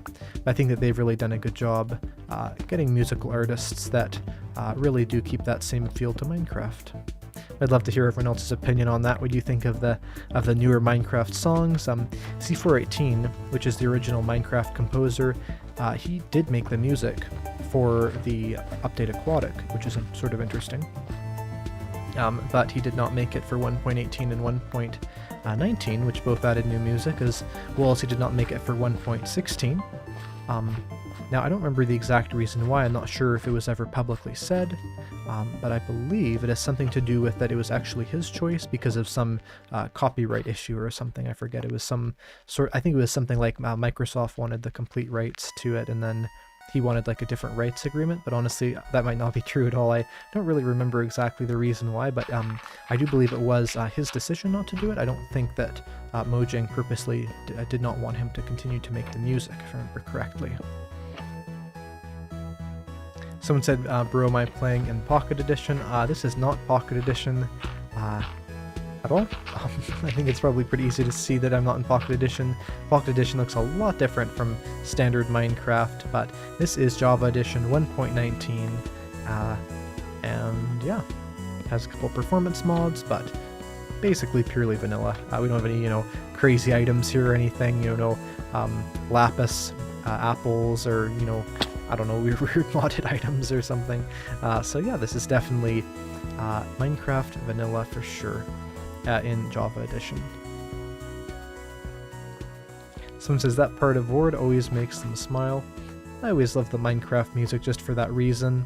It's really just an amazing part of the game. I think that there's so many factors that contributed to Minecraft succeeding, but I would not honestly say that music was the smallest one of them. I think music was a very big factor to why Minecraft is so popular, just because it really seems to connect the game together and adds that nostalgia factor to it, as well as just building the atmosphere around the game. What I found too, it all sometimes do is when I'll hear a certain Minecraft song, it'll remind me of a video I've seen a long time ago that had that song in it. I'm not sure if that will happen to any of my viewers, although I do use the Minecraft songs in literally all of my videos, recently anyway, since maybe 9 months ago, as I just found it such an awesome thing. And something I used to worry about is that it would get a bit repetitive, but there's actually a lot of different Minecraft songs, so it really doesn't. And funny enough, I've watched different YouTube channels where they will play basically the exact same song in the background of all of their videos, so I think that, picking from about 60 different songs really isn't repetitive at all compared to that. Alright, this is looking pretty good. This corner is kind of hanging off the edge a bit, which is not looking pretty good, so we're gonna sort of make that look a little bit better. It's not gonna look perfect, but we can fix that a little bit more later. We'll kind of connect this over to here like this, and we could, I suppose, make one more layer on here just so we don't fall off the edge. Someone says Minecraft music is top-notch. Yes, it is top-notch, and of course Notch is the original creator of Minecraft. So let's take a look here. We're going to use the Crimson Slabs. Now I could put them down here like this, or I could put them above. I think I'm going to put them above, just because we don't see the water. It makes it look more futuristic, more interesting. But I will do that now. It's always really good to remember that inside of modern Minecraft, you do not have to see the water in your farms. You can if you want, but there's no need to do so if you don't want to. Someone said, what am I building? I am building a fairly standard crop farm. I just have some nice visuals to it, as we have been starving to death and running out of our last food reserves, so it's always important to be aware to not starve to death in Minecraft, of course. Looks like we did not fill that in. So we'll do that right now. So I am building a fairly standard crop farm here. We're going to fill this all in like this. So a nice little combining the water sources. You'll notice though the problem with building this in the mountains, this is already starting to freeze, so we're going to break this and place down these crimson slabs to stop that water from freezing. And of course the only other option we could really have is using some light sources. Now, because this farm has the light access, it has the view to the sky. We do not technically have to add light sources to this, but for the sake of it looking just cooler basically, we're going to use light sources around the farm. So we're going to go up here like this, go up probably 3 blocks, maybe a little bit more, maybe 4, actually maybe 5. We're going to go up here. We're going to place a couple torches around the farm. We don't want to use too many because we don't have many torches on us. Actually not torches, deep slate or soul lanterns there. So 1, 2, 3, 4, 5. We'll go one over, place that lantern, and now we have sort of an interesting little way of making this look more decorative and more interesting. And I think that adds a lot to it, as not only do these soul lanterns look somewhat futuristic and somewhat sci-fi, but also they just have a nice visual there, and then although they do not give us a lot of light, I do think those soul lanterns will be a cool little effect to add to the look of this farming area, which I quite like. So I'm going to go over here. We're going to hopefully have enough soul lanterns for every corner here. Let's see, we have 11, so 10, 9, 8, 7, 6, 5, 4, 3, 2, 1. We'll have exactly enough. It's amazing. So we can only have one on every corner, unfortunately, but maybe we can integrate that into the design itself. So up 5, 1 over, put down a soul lantern, and we're going to need some more of these deep slate walls, so we're going to get more of those. Let's see, we're going to put this into here and turn them into the deep slate walls. And someone says, what do you think Mojang is going to focus on for the next update? Well, I've answered this probably multiple times on every live stream. What I would say is very likely either the end or PvP, but I'm hoping to make a video somewhat soon where I discuss what 1.20 could potentially be, as I think a lot of people are wondering, but it's also a very interesting question to answer, as we do not have a specific thing that everyone's expecting. Now, what I think is interesting, I'm not sure if everyone remembers this, but when they were talking about 1.16, before it was actually announced, basically everyone in the community thought it would be another update. Not everyone, but a lot of people did. They thought basically another update or a cave update. And once the nether update was created, I think that basically everyone thought it was going to be a cave update after that, and it did end up being a cave update, of course. What's funny is at this point, there's no specific thing that everyone's assuming that this update's going to be. I think a lot of people are somewhat thinking it's going to be the end update. We don't actually know. And of course, that's only really going off of the assumption that Mojang is going to update the end soon. Of course, there already has been an end update, but it was so long ago. And the end is still definitely the most barren and the most uninteresting biome in the entire game. So I think expecting Mojang to make an end update is fairly realistic. Alright, we're going to have to go back for some more deep slate, as these farm torches, although they look pretty cool, are using up all of our deep slate there. Someone says they'd really love an end update, but they doubt there's going to be one. I don't doubt that there'll be one eventually, but I do think that there's probably maybe a 30-40% chance of it being this time. I don't think there's any specific update. I would think it's just 100% chance they're going to make, but I would be shocked if 1.20 was not either an end update, a PvP update, an archaeology sort of update, or an update just adding some more of the features that they have promised but haven't added yet, like let's say maybe updating the savannah and the desert. Like here's something we could actually easily see as 1.20, and that could be, let's say, a warm biomes update, because the desert and the savannah have both been promised to be updated, throwing that in some maybe new features for the jungle. The only reason why I don't think that's going to happen yet, although I do think that'll happen somewhat soon, is because they did just do the 1.19, which was supposed to be updating lots of biomes. I know it ended up not being that, but that definitely is what they were planning for it to be. And so I think from Mojang's perspective, it would be too similar of an update theme. Someone says, how is my day? Well, my day has been pretty good. I'm glad that you asked. How has your day been? Let's see here. We need to get a couple more items. We need some food. We're actually slowly dying here, so we're going to use up all of our wheat, just getting enough food to not die. But thankfully we're building a farm basically at the last minute we possibly could, and so it shouldn't be too much of a big issue. We'll make one more piece of bread, and then we should be able to, from that point on, farm all of our food with potatoes. And someone said that, and they said that their day has been great. That's awesome. I'm going to go through here.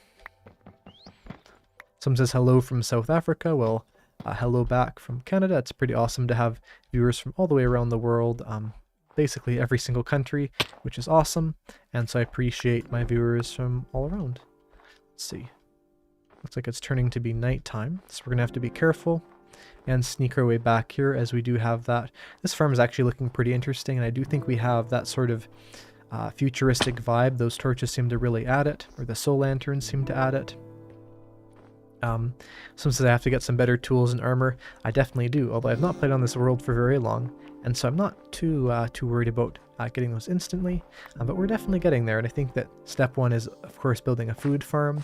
If we don't have a lot of food, then we just cannot have the right materials to continue on if we're starving to death. So the next step probably after this farm will be to get the supplies ready, to get ourselves some nice tools and things like that. Now, what we're going to do here is we're going to finish this up here, and I think that the idea is going to be to basically go over here, and we need to place that. Oh, looks like my screen just turned off.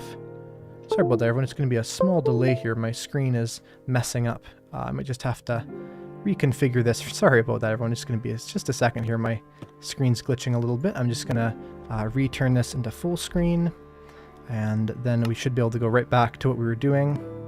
So give me just a second here. I just need to go to video settings. The computer's messing up a little bit, so let's see. We're going to turn this to full screen again. Apply. Hopefully that works.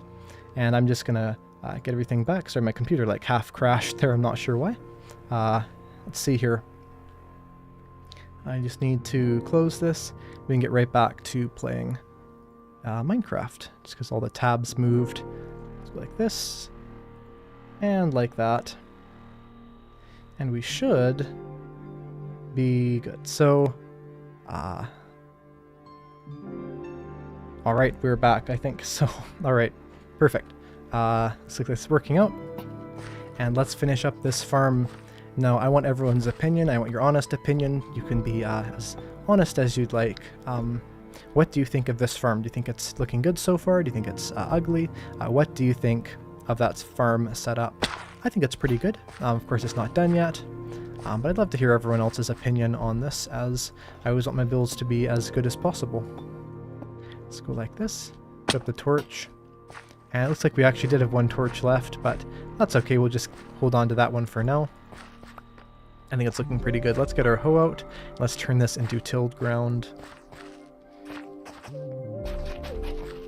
Someone says they like it so far. That's good. I think it's turning out pretty well, and especially what's really cool actually about having these blocks next to the tilled ground you can notice is we have this amazing little thing here where you can see that small edge on the side there, just a little bit of an edge between the dirt and the trapdoor. I think that little thing there just adds so much to this design. That's why it looks like that trapdoor flipping up changed the dirt to be having moisture, which is interesting, but it's kind of cool to have that small edge there. But we're going to continue on and till this entire area. We have this goat hanging around here, which is interesting. Probably would ram us if we're still, but it wouldn't do much to help us as we do not really have a setup to get the goat horn yet, although we should do that soon, as having a goat horn in the middle of the mountains is awesome. It is so cool living up here as we can look all the way around and have just this amazing view. If this was Bedrock Edition Windows 10, it goes up to, I believe, 96 chunk render distance on that version. And so it would definitely be really, really cool to have a way of just seeing really, really far away and not having to sort of have that be stopped by the render, but still 32 chunk on Java is definitely a good render distance. It'll give us a good view of the area around us, like those dripstone caves there, or maybe the dark forest all the way down there, which I suppose could even technically contain a woodland mansion eventually, although I don't think it does, but I have not checked it out very much. Alright, so now an important question that you may be asking is I have this massive farm here, and we have a couple items to plant, but we do have one problem. We only have 3 potatoes, 6 carrots, 2 beetroot seeds, and 22 wheat seeds. So what we're going to do to improve those numbers is we're going to bone meal them. So we're going to place down the potatoes here. We're going to bone meal those to the full-size potatoes, and we're going to break them. I do not have fortune right now, so we cannot get more of those. We'll do that. We're then going to bone meal these again, break them, and just continue to do so until our entire crop farm is full. And someone says bone blocks. Yes, that is what I'll be using. Bone blocks are a great item inside of Minecraft. Probably one of the most overpowered when you find them in the Soul Sand Valley. Something I would suggest to every single player is to get as many bone blocks from the Soul Sand Valley as you possibly can. In fact, the Soul Sand Valley is probably one of the best nether spawns. The reason why is fairly simple. The first thing is, you actually get more things in the Soul Sand Valley than you get anywhere else. That is to say, you get more mobs in the Soul Sand Valley than anywhere else. And the reason why is if you have a nether fortress there, mobs do not generate very plentifully in the Soul Sand Valley, and so the nether fortresses that are in the Soul Sand Valley have about 3 times more mobs in them than nether fortresses anywhere else. And so because of that, let's say you're trying to get blazes or wither skeletons or anything like that, you're going to get a lot more of them if that nether fortress is located, or at least partially located, in that Soul Sand Valley, because then the mob generating is mostly limited to that small area. Someone says they collect poisonous potatoes. It's definitely one of the only things you can do with the poisonous potato. They're certainly one of the only truly useless items inside of Minecraft, but still kind of a fun item to have.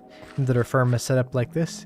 If you're an astute Eyecraftmc viewer, you'll notice that I have not planted this correctly. So we're now going to plant this correctly. We're going to break these blocks right here, and we're going to have these be in rows. Now I do not believe the goats jumping on top of our cropland will make it break.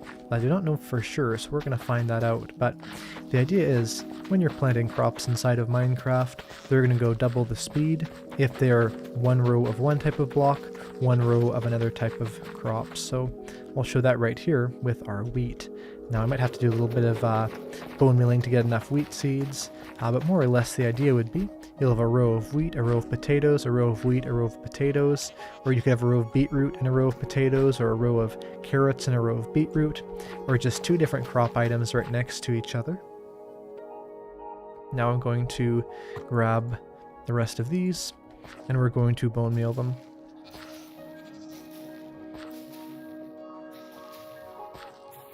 Someone says, where do you find the Soul Sand Valley?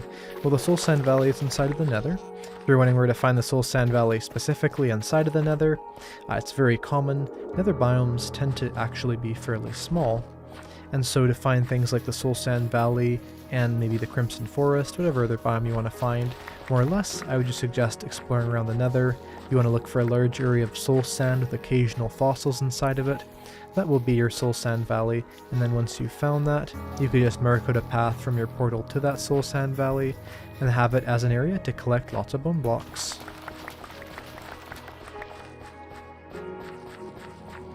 Someone says, why am I farming wheat? It gives much less food than carrots. Well, carrots themselves aren't actually that amazing of a food item, because you cannot cook them.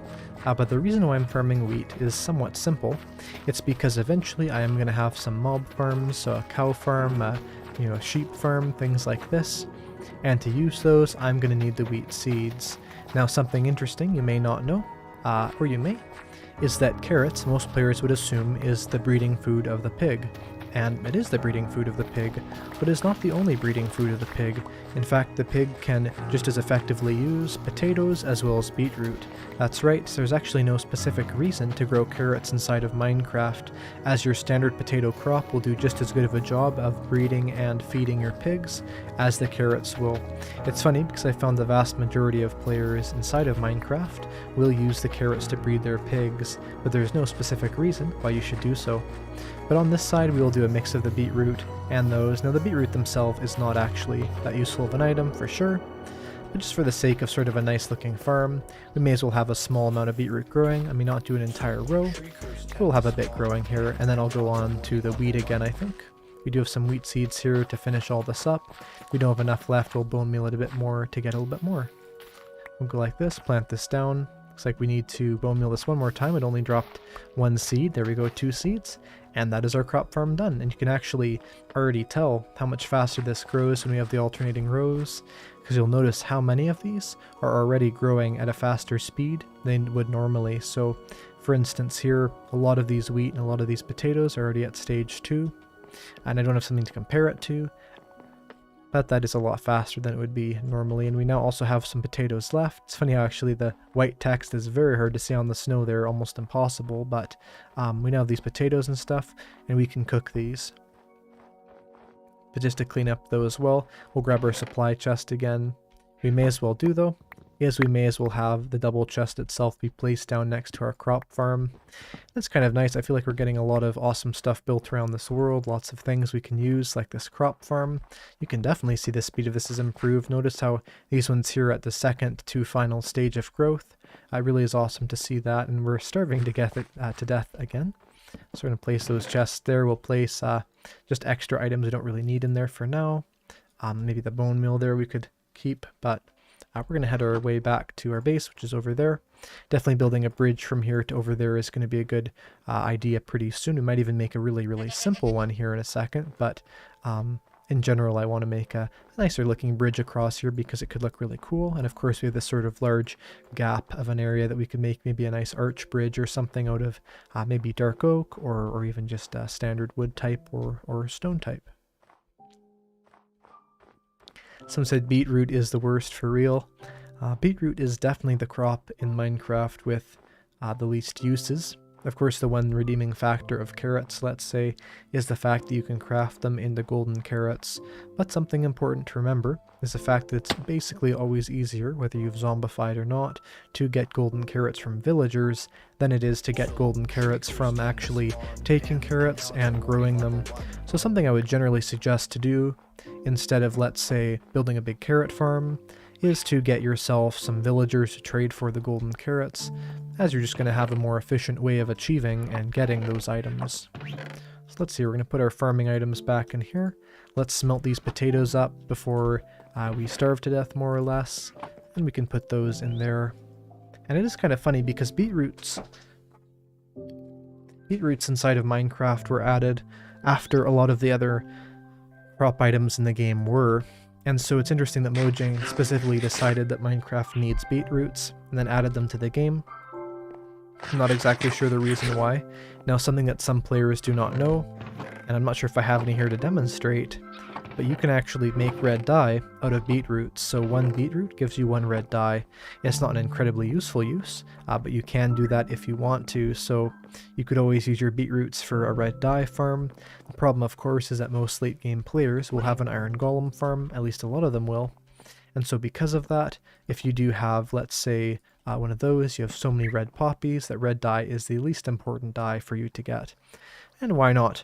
Let's go over here. And let's get ourselves some breakfast, and let's get our parrot Granny Smith there some breakfast as well. We do probably have some seeds around here, or maybe we don't actually. We'll have to go back to our farm to grab those, but I think we do have some, so let's try and find some around here. It doesn't actually look like we do have any. Well, maybe we'll have to get our parrot some breakfast in a minute here, but for now we'll get ourselves some breakfast with these baked potatoes.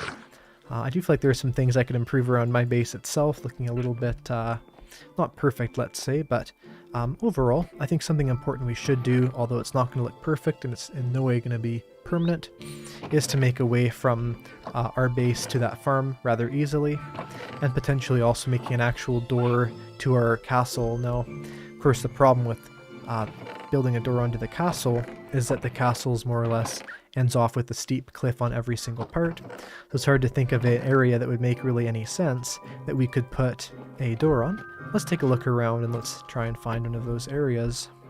So just basically any section that we could do that. It's kind of cool too because we have these little triangle-y parts of the base. So for instance right here, and also I'll show another one over here, where they're sort of sectioned off. They're all spawn-proofed, but there's nothing we have there. So we have one there, we have one basically back here, and then we have one over here. It's just sort of interesting that a lot of the base This one, of course, is the main courtyard, but it's funny that a lot of the base with these sort of secret areas, I suppose something I could have done instead of building the farm over there is I could have actually built the farm in one of these corners here. But I think it's good to have separate sections, and eventually maybe we could have some horses here or something else and eventually expand this into something much bigger. So we do have a lot of these birch slabs. They're not going to look perfect, but it's not really a big issue to just make a simple it's just a simple bridge like this. So of course this is not meant to look good. This is simply meant to give us a normal and standard way of getting from our base to our crop farm. So we're just going to place those, and I'm very envious of the bedrock players because they can just create bridges like this. They can speed bridge very easily.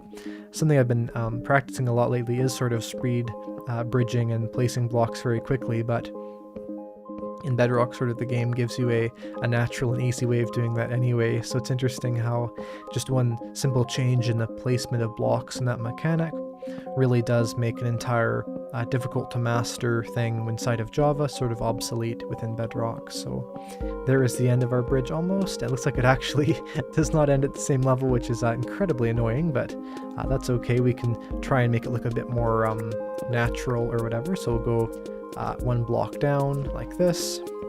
We can sort of just widen it off a little bit like that. So there we go, and we can sort of have a nice little entrance. We will definitely make this look better later, but for now it's going to stop us from having to go all the way down and all the way up. And I suppose if we were going to make lots of ugly bridges, we could do something like this from here to every other mountain peak around, but I think I'll do that later. As of right now, I do want to keep this area looking fairly nice.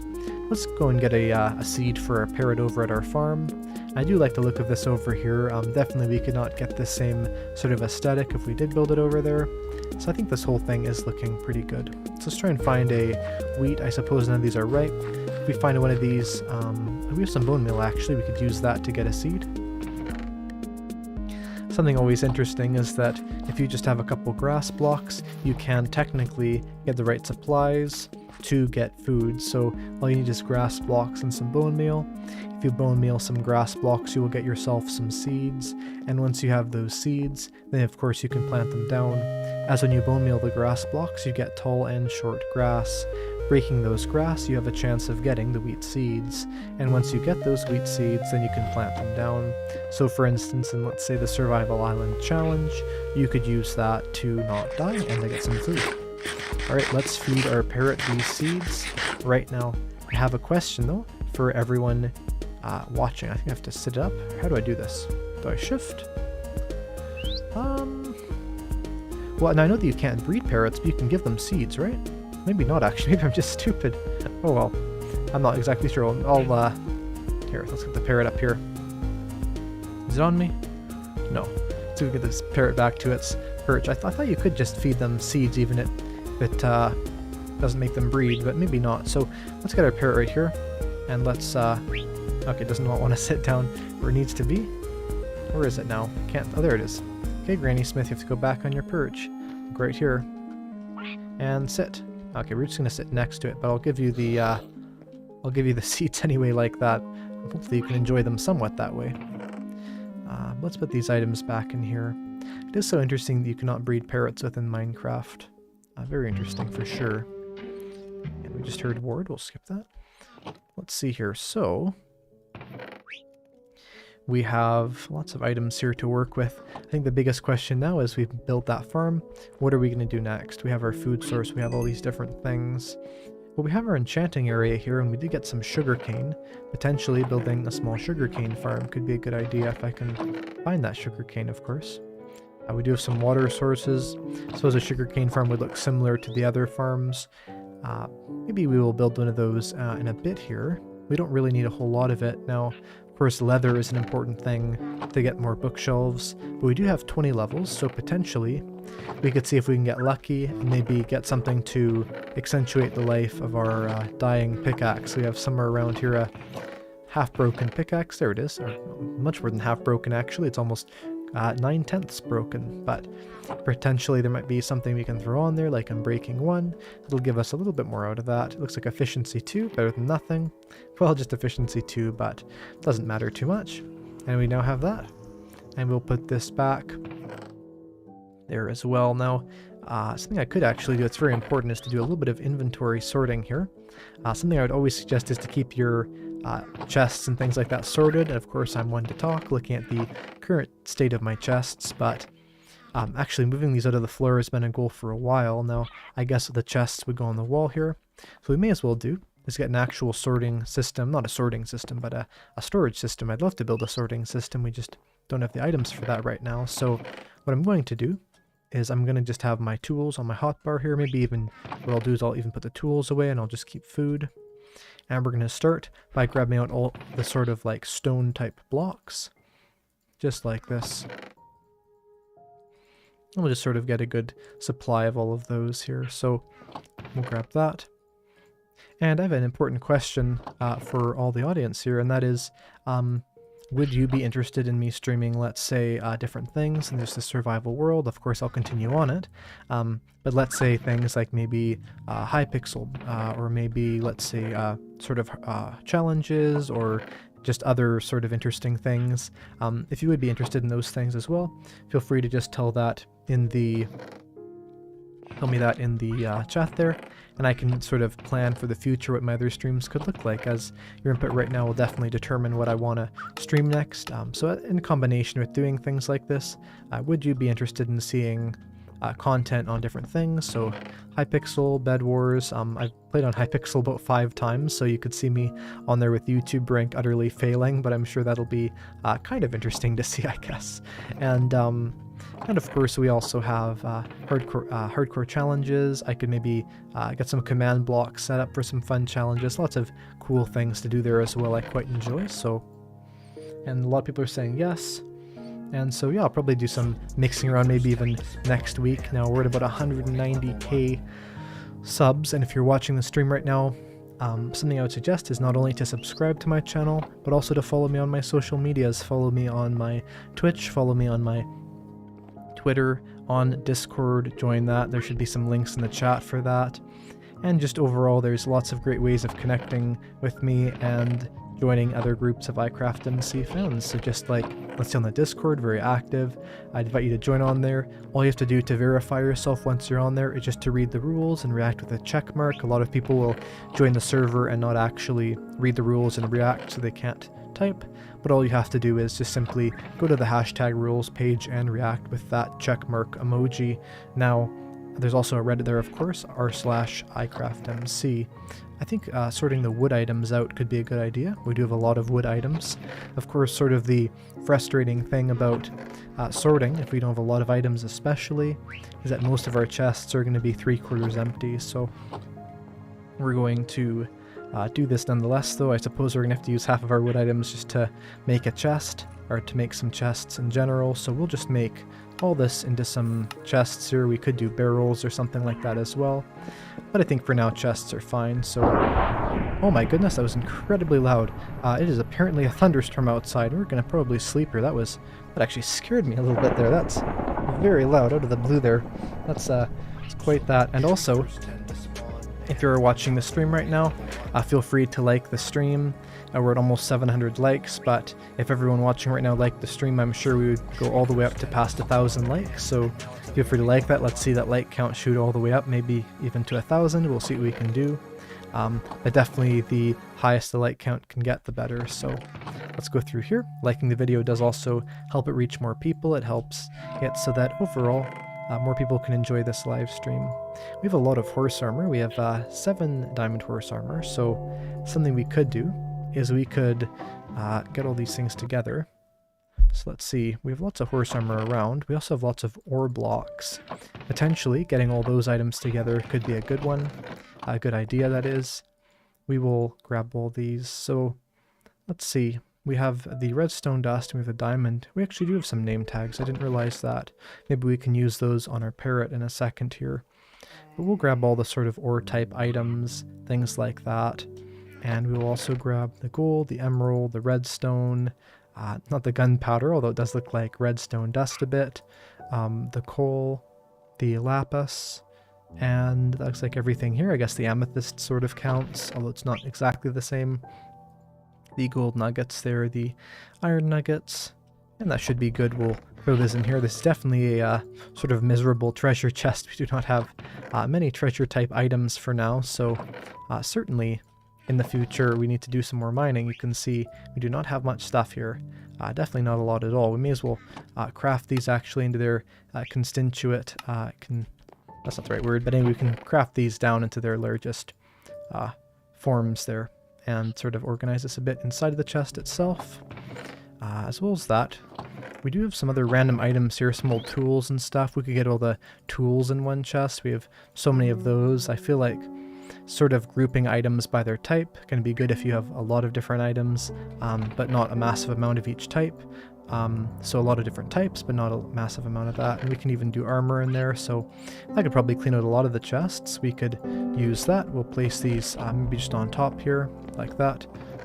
Those did connect, but there was nothing in them, so we'll just break that and make them connect correctly. Someone says, do I play other games off stream and YouTube? There's some other games I like to play, but I do tend to go with mostly Minecraft. But there's a lot of other sandbox games I like playing. I haven't played some of them for quite a while, but some of them are games like Starbound. I've played Terraria a bit. There are games that, yeah, all kinds of interesting games, really. Scribblenauts is a really fun game, actually. I'm not sure if anyone's ever heard of that or played it. It's not super popular anymore. It was sort of more popular a while ago, but it's quite a fun game. I like playing that on my computer as well as on my DS Lite. I have an old DS Lite I like to play on here and there. So it looks like most of our tools here, actually, which is quite nice. I guess leads are sort of tools, but we won't classify them that way. We'll put these away into here. And basically, let's take a look here. So I think what we're going to need to do here is we're going to need to see what we have left. Maybe just consolidate the chests. They're looking a lot more empty. There's a lot of sort of general treasure items. I guess we should put that hoe away as well. I think overall the unsorted items are getting less and less. Eventually, of course, we can break those chests and we can get our wood floor put down. So let's grab an axe. There should be an axe in this chest. There's one. And then we can break this and we can place the floor where that was. So we'll do that. And it looks like we have some slabs here. And we'll place these down like this.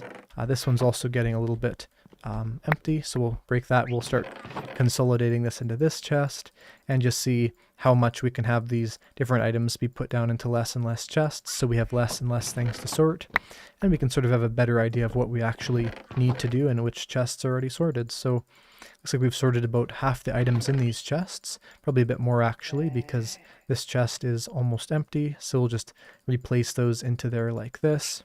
So it's almost full there. We'll go like that, and we'll sort of break this last piece there, and then we can get any birch planks we potentially have. I guess we can craft some. They're not birch planks, but the birch slabs. So we'll make that. Birch slabs, place that there. And this is going to have to go in a different chest. Let's see here if we have something we could put in there. I guess we could put the leads in there just to make room. But overall, it's looking pretty good. Anyway, that is the end of this stream. I hope you enjoyed it. If you did, make sure to like it before you leave. Thank you to everyone joining in live, or if you're watching the VOD, there should be, hopefully, another stream about a week from now. So again, about noon EST, you can mark your calendar for that, noon EST on Saturday. And hopefully you enjoy my video. I'll have one out on Monday. And also, just as we end, we have a super chat for AED $3.69, and thank you for that. Anyway, I'll see you in the next one, and have a great day. Goodbye.